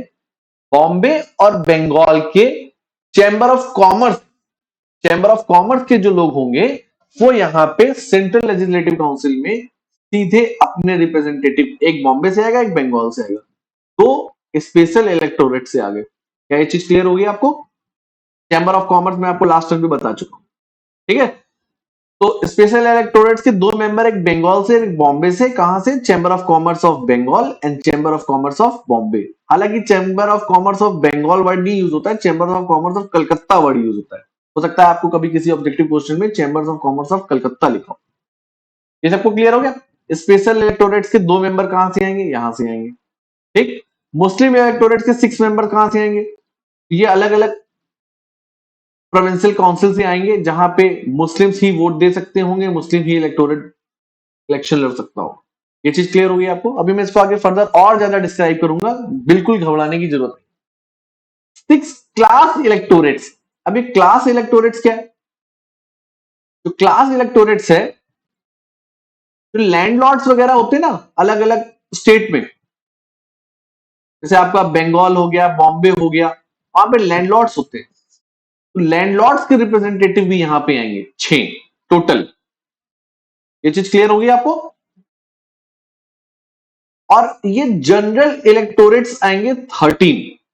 अब जनरल इलेक्टोरेट्स क्या है? देखिए, जनरल इलेक्टोरेट्स ये है कि जो आपका प्रोविंसेस की जो काउंसिल है, प्रोविंशियल काउंसिल है, उस प्रोविंशियल काउंसिल में, इस प्रोविंशियल काउंसिल से, मान लीजिए फॉर एग्जांपल ये बंगाल की प्रोविंशियल काउंसिल, ठीक है। बंगाल की प्रोविंशियल काउंसिल में कॉमन मैन लोग जो हैं, वो आपकी म्युनिसिपल कॉर्पोरेशन जो है, म्युनिसिपल कॉर्पोरेशन जो है, यहाँ पे वोट देंगे। कॉमन मैन जो कि 10,000 से ऊपर तक का टैक्स पे करता होगा, वो यहाँ पे म्युनिसिपल कॉर्पोरेशन में वोट देगा। और म्युनिसिपल, बहुत सारे म्युनिसिपल कॉर्पोरेशन होंगे बंगाल में, 1 से लेके मान लीजिए 100 तक। और ये म्युनिसिपल कॉर्पोरेशन जो है, एक बंदा यहाँ पे नॉमिनेट करेंगे, यहाँ पे प्रोविंशियल काउंसिल, ठीक। इसी तरीके से एक म्युनिसिपल कॉर्पोरेशन से जाएगा, 2 से जाएगा, 3 से जाएगा, 100 से जाएगा, ठीक है। इन सब में लोग वोट कौन देंगे? कॉमन मैन वोट देगा, जो कि ब्रिटिश टाइम पीरियड में 10,000 से ज्यादा का टैक्स पे करता, सिर्फ उसी को वोटिंग राइट है। यूनिवर्सल वोटिंग राइट नहीं है। जैसे आपको जो यूनिवर्सल वोटिंग राइट भारतीय संविधान ने दिया है, 18 प्लस के जितने भी लोग हैं सब वोट दे सकते हैं, डजेंट मैटर वो किसी भी कास्ट के हो, किसी भी क्रीड के हो, किसी भी रिलीजन के हो, इकोनॉमिकली वीक हो, इकोनॉमिकली इंपावर्ड हो, है ना। वो विमेन भी हो सकते हैं, वो फीमेल भी हो सकते हैं, कोई भी हो सकता है, राइट। यहां तक सबको क्लियर हो गया, है ना। तो ये स्पेशल वोटिंग राइट किसको मिला है? जो 10,000 तक का टैक्स पे करते हैं, तो वो लोग म्युनिसिपल कॉर्पोरेशन में वोट देंगे। म्युनिसिपल कॉर्पोरेशन 1, फॉर मान लीजिए म्युनिसिपल कॉर्पोरेशन 1 में इलेक्शन हो रहा है, इसमें बहुत सारे लोग जो है, 100 लोग मान लीजिए ऐसे हैं म्युनिसिपल कॉर्पोरेशन में जो कि 10,000 के ऊपर टैक्स देते हैं, तो वो यहाँ पे इलेक्शन में पार्टिसिपेट करेंगे, वोट देंगे। म्युनिसिपल कॉर्पोरेशन 1 का एक मेंबर यहाँ जाएगा, फिर 2 का जाएगा, इस तरीके से आपका प्रोविंशियल काउंसिल बहुत सारे मेंबर्स चुनेंगे, ठीक। अब जब म्युनिसिपल कॉर्पोरेशन 1 से लेके 100 तक के जो नॉमिनेटेड मेंबर आएंगे, जो इलेक्टेड मेंबर आएंगे, वो लोग वोट देंगे कि बंगाल का रिप्रेजेंटेटिव कौन होगा इन 13 लोगों में। क्लियर ये चीज? तो डबल इनडायरेक्ट इलेक्शन सिस्टम दिख रहा है, ये चीज सबको क्लियर हो गई? किसी को कोई डाउट? इसीलिए इसको जनरल इलेक्टोरेट्स बोला गया है। जनरल इलेक्टोरेट्स मतलब कि जो जनरल लोग हैं, देखिए लैंडलॉर्ड एक अलग क्लास है, चैम्बर ऑफ कॉमर्स एक अलग क्लास है, separate electorals for the Muslims एक अलग चीज है। यहाँ पे क्या है, यहाँ पे टैक्स पे करने वाला जो है वो हिंदू भी हो सकता है, मुसलमान भी हो सकता है, ठीक है। इवन वो लैंडलॉर्ड का बेटा हो सकता है, भले ही वो लैंडलॉर्ड क्यों ना हो, मतलब कोई भी हो सकता है, एक आदमी जो 10,000 का इनकम टैक्स पे कर रहा है, ठीक है, भले ही वो चैम्बर ऑफ कॉमर्स के मेंबर ना हो। भाई चैम्बर ऑफ कॉमर्स बहुत बड़े बड़े मर्चेंट्स का हुआ, मान लीजिए जो करोड़ों कमाते हैं, लाखों कमाते हैं, और 10,000 तक की सैलरी देने वाले एक आदमी को यहाँ पे, मतलब टैक्स देने वाले आदमी को यहाँ पे वोटिंग राइट दिया जाए, तो इनको जनरल इलेक्टोरेट्स बोला जाए। क्या ये चीज क्लियर हो गई आपको? और वही जो एक्स ऑफिशियो में देखिए साफ साफ यहाँ पे मैंने बनाया है कि गवर्नर जनरल और उसी के ऑर्डिनरी 6 एग्जीक्यूटिव काउंसिल के member, commander in chief of army, और जिस प्रोविंसेस में जो इसकी मीटिंग हो रही है वहां का गवर्नर। ये स्ट्रक्चर सबको क्लियर?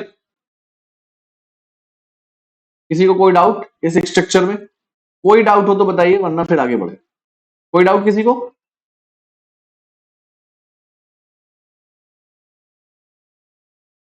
No, okay. देखिए, it kept the central legislative councils official majority.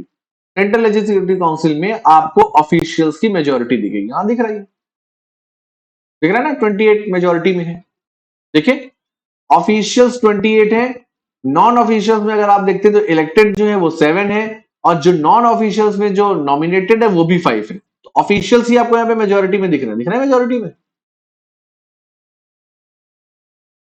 है ना।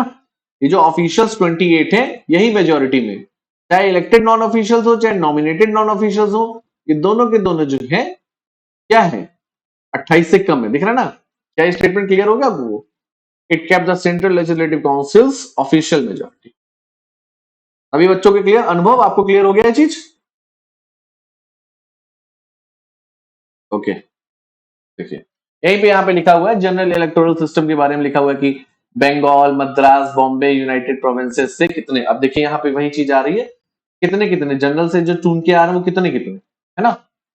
तो ये यहाँ पे लिखा गया है, देखिए कितना, बंगाल से 2 लोग, बंगाल में बहुत सारी म्युनिसिपल कॉर्पोरेशन है, बहुत सारी म्युनिसिपल कॉर्पोरेशन है, मान लीजिए एक ए से लेके जेड तक है ना।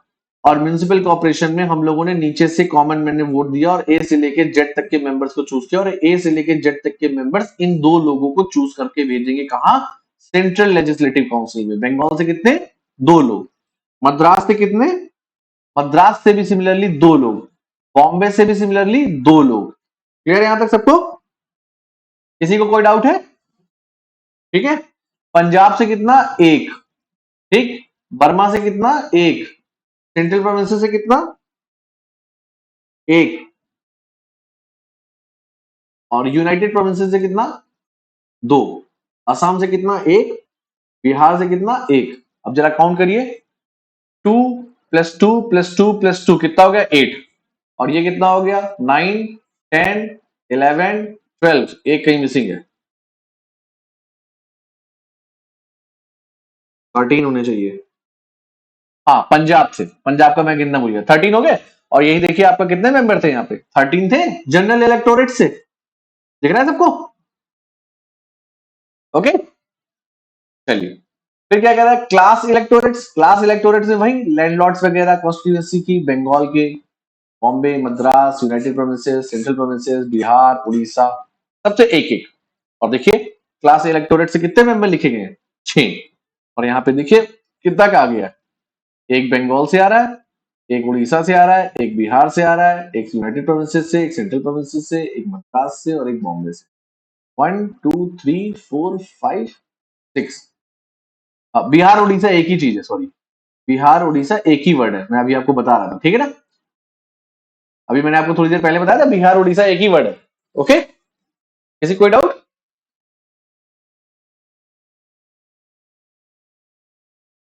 किसी को कोई डाउट? ये इसलिए देखिए 1909 में एक्ट आया है, और 1912 में जो है बिहार उड़ीसा नाम का एक अलग से स्टेट बना, ठीक है। और 1919 तक ये चलेगा, इसलिए बिहार उड़ीसा वर्ड से एक ही यहाँ पे यूज हुआ। क्लियर है चीज सबको? ये एक ही टर्म है। ओके, तो क्लास इलेक्टोरेट से भी आप सबको क्लियर हो गया होगा। स्पेशल इलेक्टोरेट से कितने हैं हमारे पास है? देखिए स्पेशल इलेक्टोरेट से 2 हैं, बंगाल और बॉम्बे से। देखिए साफ साफ लिखा हुआ है। कॉर्पोरेशन, चैम्बर ऑफ कॉमर्स से आएंगे। ठीक, एक एक आ जाएगा। मुस्लिम इलेक्टोरेट सिस्टम से, अब मुस्लिम इलेक्टोरेट में हमारे पास कितने हैं? 6। यहाँ दिख रहा है आपको 6। और इन 6 में हम कहां कहां से लेंगे? देखिए साफ साफ लिखा हुआ है कि बंगाल से एक ले लिया, बॉम्बे से ले लिया, उड़ीसा से ले लिया, यूनाइटेड प्रोविंसेस से ले लिया। ठीक, और 2 बंगाल से ले लिया। ठीक, तो देखिए 1 2 3 4 और 2 6 हो गए। सबको क्लियर? एकदम क्रिस्टल क्लियर है सभी को? एकदम क्रिस्टल क्लियर हो गया है? आई होप सबको ये क्लियर हो गया। चलिए आगे बढ़ते हैं। ठीक, अब ये कह रहा है कि enlargement of the legislative council the provincial. हाँ, प्रोविंशियल में भी इन्होंने इनलार्ज किया है, वो आपको पता है 30 और 50। यहाँ पे वही बात मैंने फिर से रिपीट कर दी, स्टार्ट में बता दिया था कि 50 कहां से हो जाएंगे टोटल? बंगाल में भी 50, मद्रास में भी 50, बॉम्बे में 50, यूनाइटेड प्रोविंसेस में 50, बिहार उड़ीसा एक ही टर्म है, यहाँ से भी 50, पंजाब बर्मा और असम सेंट्रल प्रोविंसेस में कितने? 30। ठीक, both official and non official members. ठीक, सीधी बात है, जैसे हमने अभी देखा था कि काउंसिल जो होती है इसमें ऑफिशियल नॉन ऑफिशियल दोनों मेंबर होते हैं, तो यहाँ पे भी ऑफिशियल और नॉन ऑफिशियल वाले मेंबर रखे जाएंगे। कैसा डिवीजन, कैसा, जरा उसको देख लेते हैं।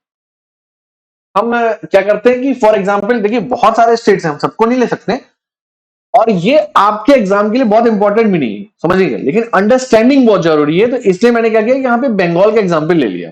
कैसे, जरा ये देखिए। इसमें बंगाल में आपको याद है कितना था? 50। देखिए ऊपर 50 है बंगाल में, है ना? हम लोग प्रोविंशियल लेजिस्लेटिव काउंसिल में बंगाल को एज ए एग्जांपल लेके चल रहे हैं। ठीक, और बंगाल में प्रोविंशियल लेजिस्लेटिव काउंसिल में कितने का प्रोविजन है? 50 का प्रोविजन है। ओके, सभी को यहां तक क्लियर हो रहा है? तो हमने क्या किया, बंगाल में 50 और +5। +5 का मतलब वही गवर्नर जनरल और उसकी काउंसिल, एग्जीक्यूटिव काउंसिल। ठीक है, यहां तक सबको क्लियर? ठीक है, ऑफिशियल मेंबर्स में वही 5 एक्स ऑफिशियो, ये +5 वाले, गवर्नर जनरल और उसकी एग्जीक्यूटिव काउंसिल के मेंबर, ये 5 हो जाएंगे टोटल। और नॉमिनेटेड इसमें जो है वो क्या कर दे रहे हैं, 16 मेंबर को नॉमिनेट कर। ठीक, नॉन 16 मेंबर को ऑफिशियल नॉमिनेट कर रहे हैं, वही वेरियस डिपार्टमेंट्स के अलग अलग मिनिस्टर्स।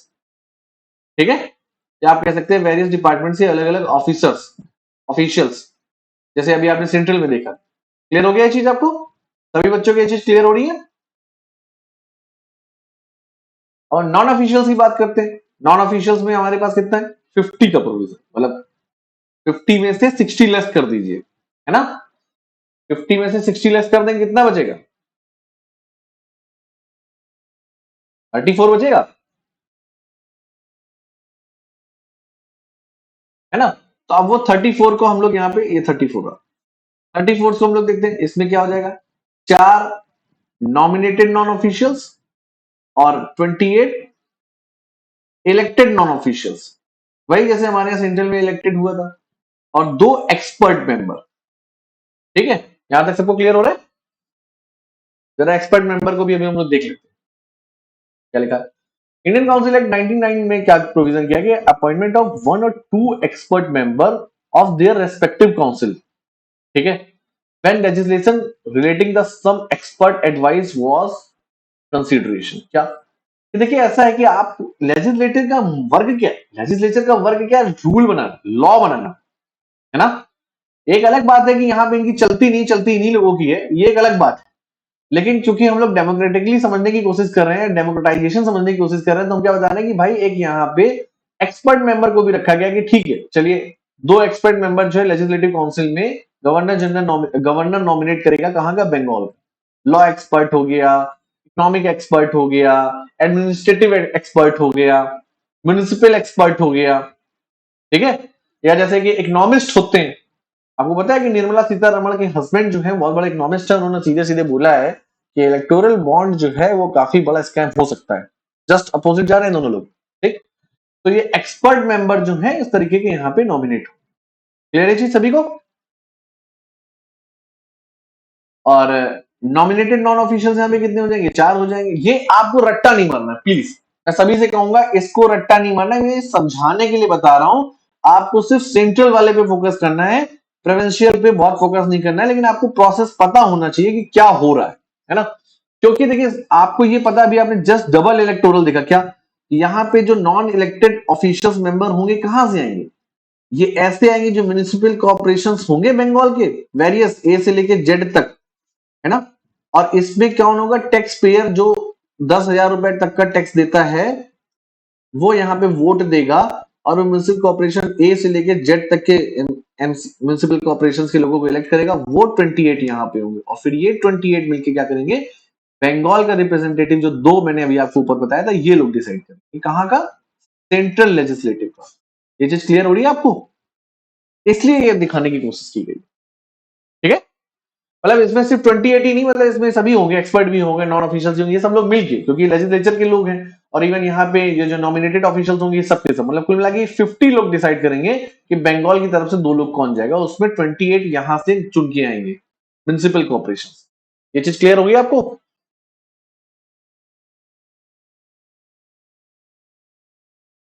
सिर्फ उज्जवल को क्लियर हो रहा है? दीक्षा आपको कोई डाउट? अंशिका सबको क्लियर हो गया ये चीज, है ना? तो इसी तरीके से इन्होंने इसको क्या किया कि जो इलेक्टेड नॉन ऑफिशियल्स हैं उनको भी फर्दर यहाँ पे वही general electorates, class electorates, special electorates. Class electorates वही लैंडलॉर्ड वाले, बंगाल के भी तो लैंडलॉर्ड होंगे जो बंगाल में भी अपना रिप्रेजेंटेशन भेजेंगे। स्पेशल इलेक्टोरेट्स में भी वही होंगे चैम्बर ऑफ कॉमर्स, जो छोटे लेवल के चैम्बर ऑफ कॉमर्स होंगे वो डालेंगे। जनरल इलेक्टोरेट्स वो होंगे जो म्युनिसिपल कॉर्पोरेशन, इसमें भी फर्दर 3 पार्ट्स। क्लियर है चीज? तो हमको यहाँ पे इसको बहुत डिटेल में याद नहीं मारना है, लेकिन समझाने का तरीका है। आप चाहो तो इसको स्किप भी कर सकते हो, जो भी ये वीडियो देख रहा हो उसको स्किप भी कर सकते हो, ठीक? अगर कोई BLLB का या लीगल स्टडीज वाला देख रहा है तो उसको जरूर देखे, उसके अंडरस्टैंडिंग में काम आएगा। यहाँ तक सबको क्लियर हो गया? ठीक, क्या कह रहा है? The object was to give representation to all the possible categories of person residing in the provinces. इसीलिए जो है यहाँ पे सभी को, सभी कैटेगरी के लोगों को रिप्रेजेंटेशन देने की कोशिश की गई है। इसीलिए यहाँ पे भी जो है जनरल इलेक्टोरेट्स, क्लास इलेक्टोरेट्स और स्पेशल इलेक्टोरेट्स का प्रोविजन किया गया। तो हर स्टेट में इस तरीके से इलेक्शन चले। यहाँ तक सबको क्लियर हो गया? कोई डाउट? चलिए देखिए, अब क्या है, इसने क्या किया कि एग्जीक्यूटिव काउंसिल और लेजिस्लेटिव काउंसिल, सॉरी, जो सेंट्रल लेजिस्लेटिव काउंसिल है और जो आपकी प्रोविंसेस लेजिस्लेटिव काउंसिल है, उसको कुछ पावर दिए या वहां के लोगों को कुछ एम्पावर्ड किया। क्या किया? increase the deliberative power of the legislative council at both level. Members could example ask supplementary question. आपको याद होगा 1892 में आप सप्लीमेंट्री क्वेश्चन या पूरक प्रश्न नहीं पूछ सकते थे, याद है आपको? बजट के ऊपर कोई रिजोल्यूशन नहीं ला सकते थे, याद आ रहा है आपको? 1892 में देवांश ने तो एक क्वेश्चन भी रखा था, ये सप्लीमेंट्री क्वेश्चन या पूरक प्रश्न का, याद आया आपको? तो ये आपको 1909 में आपको ये पावर मिल रही है कि लेजिस्लेटिव काउंसिल के जो मेंबर्स हैं, चाहे वो, मतलब मेंबर कौन से? नॉन ऑफिशियल मेंबर, याद है? लेजिस्लेटिव काउंसिल के नॉन ऑफिशियल मेंबर्स के लिए हो रहा है, क्योंकि उन्हीं को राइट नहीं था। ऑफिशियल मेंबर को तो हमेशा राइट है, वो तो खुद ही गवर्नर जनरल और उसकी काउंसिल के डिपार्टमेंट से जुड़े हुए लोग। ये जितने भी नॉन ऑफिशियल मेंबर हैं, इनको सप्लीमेंट्री क्वेश्चन पूछने का राइट नहीं था, चाहे वो प्रोविंसेस में हो चाहे आपका सेंट्रल लेवल पे। इनको क्या है? सप्लीमेंट्री क्वेश्चन पूछने का राइट है, बजट पे रिजोल्यूशन देने का कुछ राइट है, ठीक? डिस्कस द प्रॉब्लम्स, ये प्रॉब्लम्स पे भी चर्चा कर सकते हैं, ठीक है? जनरल पॉपुलेशन से जुड़ी हुई जो प्रॉब्लम्स हैं उनके ऊपर भी चर्चा कर सकते हैं, ठीक है? ठीक, यहां तक सबको क्लियर हो गया? हाँ, लेकिन क्या है? फॉरेन पॉलिसी और प्रिंसली स्टेट से जुड़े हुए कोई भी मसले पे ये यहाँ पे डिस्कशन नहीं कर सकते हैं। देखिए प्रिंसली स्टेट, अब समझ ना, 1858 के बाद प्रिंसली स्टेट से मर्जर खत्म किया गया और उनको बोला गया कि अरे अगर हम चले गए तो यहाँ पे डेमोक्रेसी आ जाएगी, क्योंकि डेमोक्रेसी वाले लोग 1858 में रिलेशन इलेक्टमेंट कर रहे थे और आप खतरे में आ जाएंगे। धीरे धीरे उनको 1935 तक यही दिखाया जाता है कि अगर हम चले गए तो आपका राज्य खत्म हो जाएगा, उनको डर दिखाया जाता है। आप लोग धीरे धीरे चीजों को समझेंगे। यहाँ तक क्लियर हो गया आपको? हालांकि गवर्नर जनरल, चाहे वो सेंट्रल में वॉइसराय हो चाहे स्टेट में गवर्नर जनरल हो, उनको पावर है कि वो डिसअलाउ कर सकते हैं डिस्कशन ऑन द बजट। अगर उनकी इच्छा नहीं है तो बजट पर डिस्कशन नहीं हो सकता है। ये स्पेशल है गवर्नर जनरल के लिए, ये वॉइसराय के लिए, मतलब ये सिर्फ प्रोविंशियल लेवल पे है, सेंट्रल लेवल पे नहीं है। सेंट्रल लेवल पे तो बजट पर डिस्कशन वो करेंगे ही करेंगे। आप यहाँ पे मतलब स्टेट लेवल पे जो है वो डिसअलाउ कर सकता है, स्टेट लेवल या प्रोविंशियल लेवल। सेंट्रल लेवल पे ऐसा प्रोविजन नहीं है, ये सेंट्रल के लिए प्रोविजन नहीं। क्लियर है चीज? यहां तक सबको क्लियर? ओके, देखिए अब ये यहाँ पे मैंने एक चार्ट बना दिया है, ये कोई याद करने की जरूरत नहीं है, ये वही दिखाने की कोशिश की गई है कि बंगाल में जो है इलेक्टेड मेंबर्स में 28 हुआ करते थे, प्रोविजन था 50 में से, ठीक है। ये 55 ये हो गया, टोटल 55 लिखा होगा नीचे, ठीक। नॉमिनेटेड मेंबर कितने हो जाएंगे? 20 हो जाएंगे। इलेक्टेड कितने हो जाएंगे? 28 हो जाएंगे। अगर आप इस फिगर को देखिए तो यहाँ पे यही है, ये देखिए नॉमिनेटेड कितने हैं यहाँ पे, इस तरीके से वही फिगर में लिखा हुआ है। तो वो सिर्फ ये है कि यहाँ कोई जानना चाहे कि भैया क्या प्रोविजन था, कितने किस स्टेट में कितना कितना, तो ये गवर्नर जनरल खुद डिसाइड करता। ये जो गवर्नर हुआ करता था अलग अलग स्टेट का, वो डिसाइड करता, ठीक। लेकिन इसके लिए वो जो है वॉइसराय की परमिशन लेते थे, viceroy principal secretary of state से मिलकर ही डिस्कशन किया करता। तो वही चीज यहाँ पे दिखा दी गई है समझने के लिए, ठीक। Okay, indirect election system introduce, introduction of the system of indirect election. वही मैंने आपको बताया कि 1892 में प्रोविजन नहीं था, वर्ड का कहीं इनडायरेक्ट इलेक्शन वर्ड नहीं यूज हुआ था 1892 में, बट 1909 में इनडायरेक्ट इलेक्शन वर्ड यूज हुआ है, ठीक। तो क्या कह रहा है कि 27 आउट ऑफ 69, याद करिए ये 60 प्लस 9 को यहाँ पे 69 लिख दिया गया है, और इसमें जो 27 इलेक्टेड थे सेंट्रल में, ये ऊपर का फिगर यहाँ पे फिर से मैंने रखा है रिवीजन के लिए, ठीक है। यहाँ तक सबको क्लियर हो रहा है?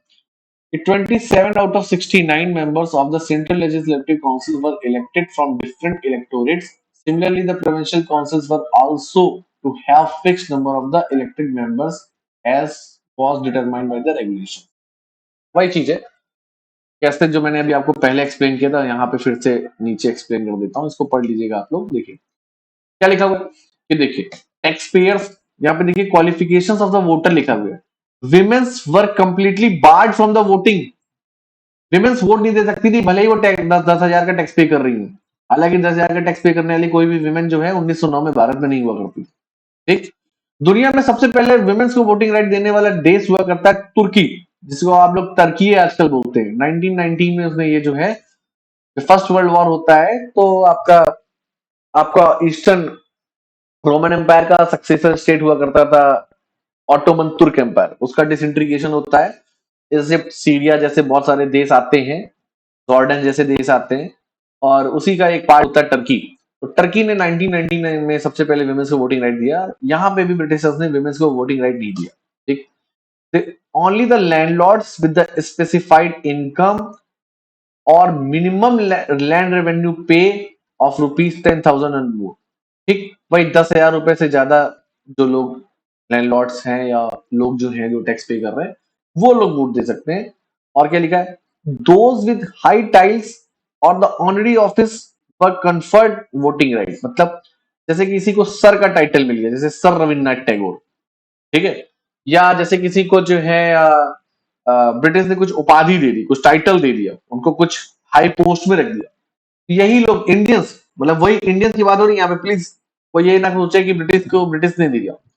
सर रविन्द्रनाथ टैगोर इंडियन ही है ना, तो जो इंडियंस है उनको ब्रिटिश ने कुछ उपाधि दे दी, कोई टाइटल दे दिया, तो वो लोग वोट दे सकते हैं। तो ये हमारा वोटिंग बैंडविड्थ है जो कि म्युनिसिपल कॉर्पोरेशन में वोट देगा, ठीक। म्युनिसिपल कॉर्पोरेशन में वोट देगा, डिस्ट्रिक्ट बोर्ड्स में वोट देगा, ठीक।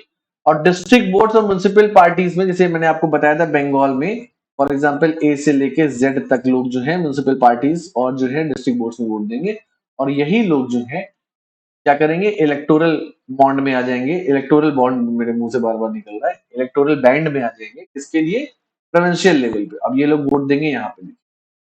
बेसिकली जो टैक्स पेयर है, जो कॉमन मैन है, जो जनरल इलेक्टोरेट्स की बात हो रही थी, वो यहाँ पे है। उसने चूज किया किसको, म्युनिसिपल पार्टीज के लोगों को और डिस्ट्रिक्ट बोर्ड्स के लोगों को। ऐसा समझिए जैसे कि हम क्या करते हैं, हम अपने विधायक को वोट देते हैं। यहां तक सबको समझ आ रहा है? हम अपने विधायक को वोट देते हैं, ठीक है, और हमारा विधायक क्या करता है, या जैसे मान लीजिए यूपी में बहुत सारे विधायक हैं, ठीक है, और ये सब विधायक लोग क्या करते हैं, राज्यसभा के इलेक्शन में पार्टिसिपेट करते हैं।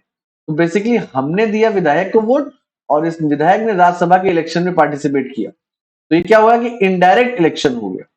वही यहाँ पे दिखाने की बताने की कोशिश की गई है, टैक्स पेयर्स जो है म्युनिसिपल पार्टीज और डिस्ट्रिक्ट बोर्ड से वोट देंगे, और जो लोग इलेक्ट होके आएंगे म्युनिसिपल पार्टीज में और डिस्ट्रिक्ट बोर्ड्स में, देखिए member of municipal parties and district boards, ये इलेक्ट क्या करेंगे, प्रोविंशियल लेजिस्लेटिव काउंसिल को। तो ये पहला इनडायरेक्ट इलेक्शन दिखाई दिया आपको, यहाँ पे हमने इनको चूज किया, इन्होंने इनको चूज किया।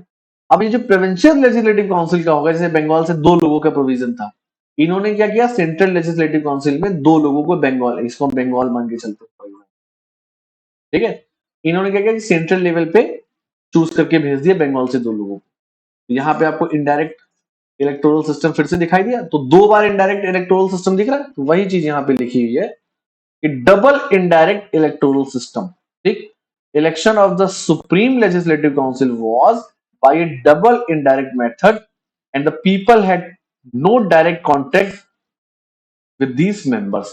यहां तक सबको क्लियर हो गया, कोई डाउट किसी को? ठीक है, यही मॉर्ले मिंटो का जो है रिफॉर्म है, indirect institute of being direct. Indirect word यहाँ पे एटलीस्ट यूज भी हुआ और डायरेक्ट है भी नहीं। ये चीज क्लियर सबको? सिर्फ उज्जवल को क्लियर हुआ, बाकी सबको, अनुभव तुमको क्लियर, दीक्षा, अंशिका, इरम, सबको क्लियर हो रहा है? रिचा, चलिए आगे बढ़ते हैं। ठीक, अब देखिए हम जिसको वोट, म्युनिसिपल कॉर्पोरेशन में जो वोट है, हमने ये तो जान लिया कि म्युनिसिपल कॉर्पोरेशन में वोट कौन डाल सकता है, लेकिन वोट डालेगा किसको, कि भैया विधायक कौन बनेगा। ये तो हमने पता चल गया कि हमने विधायक को वोट दे दिया, विधायक ने राज्यसभा में इलेक्शन दे दिया, लेकिन विधायक कौन बन सकता है, मतलब म्युनिसिपल कॉर्पोरेशन में या डिस्ट्रिक्ट बोर्ड्स में कौन कैंडिडेट इलेक्शन लड़ सकता है, तो वो चीज यहाँ पे देखिए, आपकी सिविल सर्विसेज में बहुत डिटेल में इतना नहीं आएगा कहीं भी, लेकिन ये जानकारी होनी चाहिए आप, इसलिए मैं बता रहा हूं, ठीक। पर्सन, ये लोग जो है इलेक्शन लड़ सकते हैं, कौन लोग, जो ब्रिटिश सब्जेक्ट से जुड़े ना हो, ब्रिटिश सब्जेक्ट मतलब ब्रिटिश में जॉब ना कर रहे हो, ब्रिटिश में जॉब नहीं कर रहे हो, ब्रिटिश की जॉब ना कर रहे हो, आईसीएस नहीं हो सकते, ठीक। Minor and below the age of 25, वो 25 साल से कम नहीं हो सकता है, ठीक है। बहरा ना हो, ठीक। बैंक ना हो, मतलब उसने बैंक से कोई चोरी वोरी ना करी हो, बैंक, देखिए क्या है कि आपने याद हो रहा आपको, मैंने आपको हिस्ट्री बताया था कि हमारे यहाँ ब्रिटिश का एक्शन जो है वो 3 फेज में चला, 1757 से लेके और 1813 तक का जो फेज है वो मर्केंटाइल फेज है, और 1813 से लेके आपका 1858 तक का जो है वो इंडस्ट्रियल फेज है, और 1858 से लेके 1947 तक का जो है वो फाइनेंशियल फेज। फाइनेंशियल फेज का मतलब यहाँ पे बैंकिंग हो गया, इंश्योरेंस जैसी चीजों को ब्रिटिश यूज करने के, कोलोनाइजेशन करने के लिए, तो बैंकरप्ट इसीलिए यूज किया गया क्योंकि हम लोग फाइनेंशियल फेज में 1909 को पढ़ा। यहाँ तक सबको क्लियर हो गया? तो बैंकरप्ट, बैंकरप्ट नहीं होना चाहिए जो इलेक्शन लड़ने जाए। यहाँ तक सबको क्लियर हो गया? ठीक, किसी भी तरीके का वो ऑफेंस में ना फंसा हो, ठीक, डिबार्ड ना किया गया हो। मान लीजिए अगर सुप्रीम कोर्ट में प्रैक्टिस कर रहा है या हाई कोर्ट में प्रैक्टिस कर रहा है, तो वो डिबार्ड ना किया गया हो, लीगल प्रैक्टिसेस को डिबार्ड ना किया हो, मतलब कंटेम्प्ट ऑफ द कोर्ट ना किया हो उसमें कोई। डिबार्ड तभी होता है कोई भी एडवोकेट जब उसने कंटेम्प्ट ऑफ द कोर्ट किया होता है, ठीक। Dismissed from the government service, ये भी ना हो, ठीक, और उसकी गतिविधियां जो है वो डाउटफुल ना रही, ऐसा आदमी यहाँ पे इलेक्शन लड़ सकता है, किसका, म्युनिसिपल कॉर्पोरेशन का।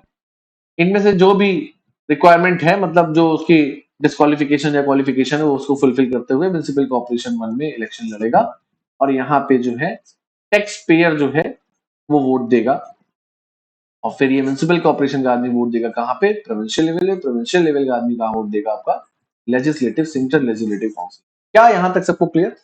किसमें कितनी सीटें होंगी वो सब भी आपको सब कुछ क्लियर हो गया, आई होप। कोई डाउट? आगे बढ़े, ठीक। सेपरेट इलेक्टोरल सिस्टम वही चीज है, यहाँ पे मैंने आपको फिर से वो फिगर याद दिलाने की कोशिश की कि मुस्लिम्स के लिए 6 इलेक्टोरल सिस्टम होगा, ठीक है। वो चीजें फिर से रिपीट कर दी गई और लिख दिया गया कि सेपरेट 6 मुस्लिम्स के लिए थी, 2 स्पेशल इलेक्टोरेट की थी, 13 जनरल इलेक्टोरेट थी। ठीक, ये मान लीजिए फॉर एग्जांपल पटना है और यहाँ पे जो सीट रिजर्व हो गई है इसके लिए 6 मेंबर। ठीक है, 6 मेंबर में से एक मेंबर, 2 मेंबर आपको याद होगा, मैंने अभी आपको थोड़ी देर पहले ऊपर दिखाया था, देखिए ध्यान से, सेपरेट इलेक्टोरल सिस्टम। ये देखिए 2 सीटें बंगाल से आएंगी मुस्लिम्स की, 1 सीटें बंगाल बॉम्बे से, 1 मद्रास से, 1 बिहार उड़ीसा से, 1 यूनाइटेड। ठीक,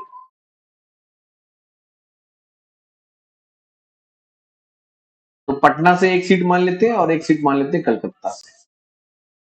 ठीक है, क्लियर, एक पटना से और एक कलकत्ता से। यहाँ पे मान लीजिए 500 मुस्लिम से और मान लीजिए आपके 700 जो है वो नॉन। यहाँ पे मान लीजिए 500 मुस्लिम से और 500 नॉन मुस्लिम।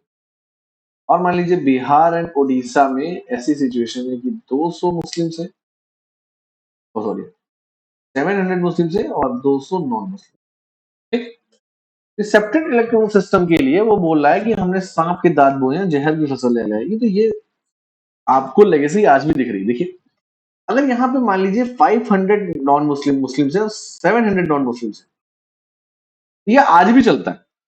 आप सिर्फ मुस्लिम को लेके मत लेंगे कि आप कोई भी कॉन्स्टिट्यूंसी देखिए जहां पे किसी कास्ट का दबदबा होता है तो उस कास्ट का आदमी या उस रिलीजन का आदमी क्या करता है, जैसे मान लीजिए यहाँ पे दबदबा है तो वो यहाँ पे क्या करेगा कि प्रो इस्लामिक बातें करेगा।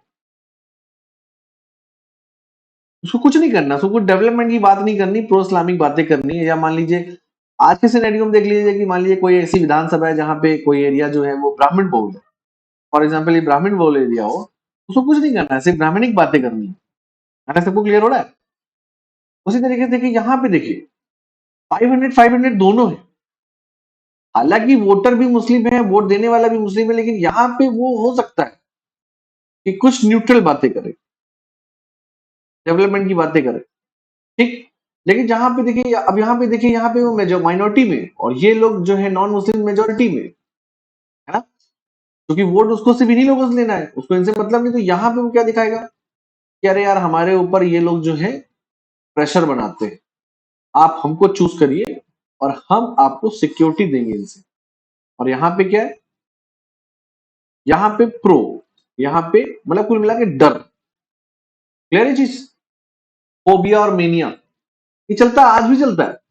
आप किसी भी विधानसभा में देखिए जहां पे कास्ट का दबदबा होता है तो उस कास्ट के लीडर को ही खड़ा कर दिया। जैसे कानपुर में देखिए इस समय इलेक्शन चल रहा है, सेंट्रल का इलेक्शन चलने जा रहा है और आपने देखा कि कानपुर में जो इंडिक अलायंस के रिप्रेजेंटेटिव हैं वो भी ब्राह्मण हैं, मिश्रा जी हैं डीपीएस स्कूल वाले, और रमेश अवस्थी हैं बीजेपी या एनडीए अलायंस से। देखिए दोनों ब्राह्मण, मेजोरिटी शायद यहाँ पे ब्राह्मण लोगों की है इसलिए शायद। तो ऐसा होता है, तो ये हमको लेगेसी मिली है। हम देखिए हम बटे हुए हैं आज भी, सेपरेट इलेक्टोरल सिस्टम। कोई डाउट किसी को? आगे बढ़े हम लोग। ये हमारे सिस्टम में कमी है, देखिए ये हमारे सिस्टम में कमी है। मैं संविधान को गलत नहीं बोल रहा हूँ, संविधान में कहीं ऐसा प्रोविजन नहीं। ये डिसाइड करने के लिए एक परिसीमन आयोग होता है, डील उसे क्या कहते हैं इंग्लिश में, मुझे एग्जैक्टली वर्ड नहीं याद आ रहा। ठीक है, परिसीमन आयोग ही उसे कहते हैं। तो उसका काम ही वो सही से नहीं कर रहा है, इसमें इलेक्शन कमीशन की भी कोई गलती नहीं है ना। नई कॉन्स्टिट्यूंसी भाई, कानपुर की जो आबादी है वो 10 लाख पर प्रति 10 लाख की आबादी के ऊपर एक सांसद होगा। आबादी बढ़ के 20 लाख हो गई, इसको 2 पार्ट्स में डिवाइड कर दिया गया। तब हुआ क्या कि ये जो 10 लाख है और ये जो दूसरा 10 लाख है, इसमें मान लीजिए हाइब्रिड पॉपुलेशन और इसमें एक ही कास्ट का या एक ही रीजन के लोग हैं, तो यहाँ पे उसी आदमी को खड़ा कर देंगे वो। क्लियर है चीज, समझ आ रहा है आपको? ये जो है भारत के लिए घातक सिद्ध हुआ। और ब्रिटिशर्स ने इसके लिए 1919 में भी कोशिश की कि सिखों के लिए और जो क्रिश्चियंस हैं उनके लिए भी सेपरेट इलेक्टोरल सिस्टम। 1932 में आप रैमजे मैकडोनल्ड और कम्युनल अवार्ड आरटीसी के बाद होता है, उसमें जो है एससी एसटी के लिए भी सेपरेट इलेक्टोरल सिस्टम। हालांकि डॉक्टर भीमराव अम्बेडकर ने इसको एक्सेप्ट नहीं किया, मना कर दिया उन्होंने। तो ये सब चीजें हैं, समझ आ रहा है आपको? ये हमारे इंडिया की एक लेगेसी है जिसको हमें समझने में करना नहीं चाहिए। और टीचर का काम होता है बहुत ही शांति तरीके से उसको बताना, हमें किसी कम्युनल मुद्दे में नहीं पढ़ते हुए भी सब बच्चों को समझाना। यहां तक मुझे लगता है सबको क्लियर हो गया होगा, कोई लड़ाई झगड़े का विषय नहीं हुआ। क्लियर, आगे बढ़े। ठीक। अब और छोटा सा एक डेटा टाइप का है, ये मैंने आपको सबसे पहले ऊपर बता दिया था, याद करिए। ये है लॉर्ड मिंटो और ये है जॉन मॉर्ले। मॉर्ले की एग्जीक्यूटिव काउंसिल में मैंने आपको बताया था कि दो इंडियंस को रखने की बात की गई, और लेजिस्लेटिव काउंसिल, ये जो वायसराय की एग्जीक्यूटिव काउंसिल है, यहाँ पे एक इंडियन। ठीक। तो यहाँ पे मिस्टर केसी गुप्ता, केसी गुप्ता और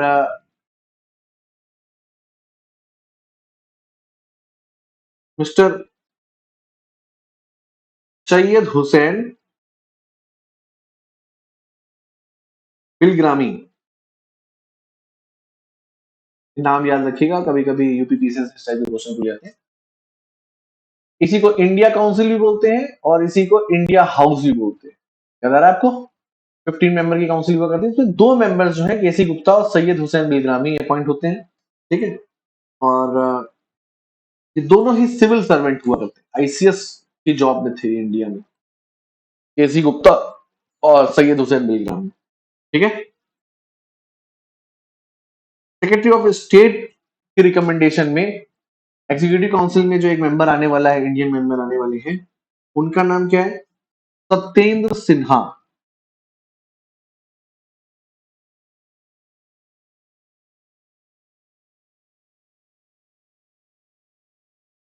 सेक्रेटरी ऑफ स्टेट इनका मतलब डिसीजन लेते हैं, हालांकि रिकमेंडेशन मिंटो खुद ही देते हैं।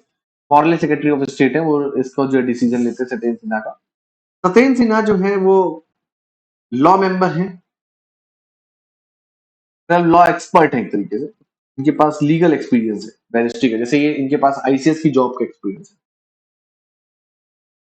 क्लियर है चीज सभी को? एक्चुअली इनको एडवोकेट एडवोकेट जनरल की पोस्ट थी इनके पास, बंगाल की। और क्लियर कर देता हूं मैं। क्लियर है चीज? किसी कोई डाउट? ओके।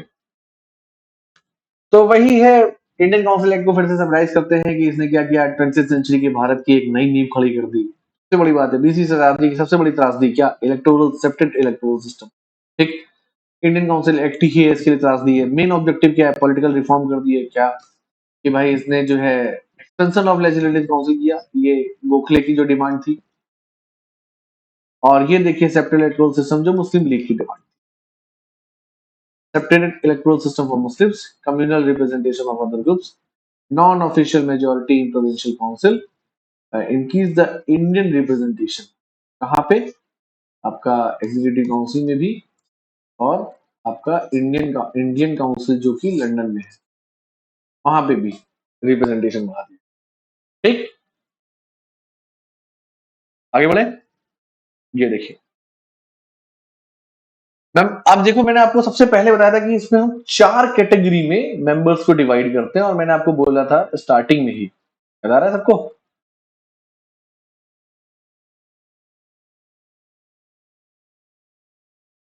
ये देखिए, मैंने आपसे बोला था कि 4 कैटेगरी में मेंबर्स को डिवाइड करेंगे, वो कैटेगरी है।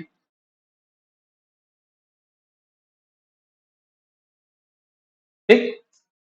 तो देखिए, members of federal and provincial legislative, पहली कैटेगरी। मतलब पहली कैटेगरी मतलब इन द सेंस को लिखाया गया, देखिए, members of executive council and the governor general R ex officio. देखिए, एग्जीक्यूटिव काउंसिल और गवर्नर जनरल के एक्स ऑफिशियो मेंबर्स, ये देखिए कितने हो गए? 9। Clear? Member nominated by governor general, कौन सा? The governor general has nominated government officials, ये कितने हो गए? 28। दिख रहे हैं ना? Governor general has nominated government officials, 28। Clear? फिर क्या कह रहा है? Members who were not government officials were nominated by governor general, कौन सा? ये 5 लोग। ठीक। Various groups of Indians elected representatives to the boards, ये 27 वेरियस ग्रुप्स हैं। ये 4 कैटेगरी आपको याद रहेंगी। ठीक है, वही है, इनलार्जमेंट कर दिया प्रोविंशियल एग्जीक्यूटिव काउंसिल का। ठीक है, एग्जीक्यूटिव काउंसिल भाई, प्रोविंशियल की एग्जीक्यूटिव काउंसिल छूट गई थी ना, तो क्या है कि increase from 2 to 4। Governor general की, गवर्नर की जो है, बंगाल का गवर्नर है, उसकी एक एग्जीक्यूटिव काउंसिल है और उसकी एक लेजिस्लेटिव काउंसिल है। बंगाल की अगर हम लोग बात करते हैं तो लेजिस्लेटिव काउंसिल के मेंबर कितने होंगे, 50, और एग्जीक्यूटिव काउंसिल के मेंबर 2 से 4। वो यहाँ पे लिखे हुए। क्लियर है चीज, कोई डाउट? तो धन्यवाद। कल हम लोग जो है इससे जुड़े हुए कुछ क्वेश्चंस इन सब चीजों को करेंगे, क्योंकि आज इतने में ही जो है प्रेजेंटेशन बनाने में काफी टाइम चला गया।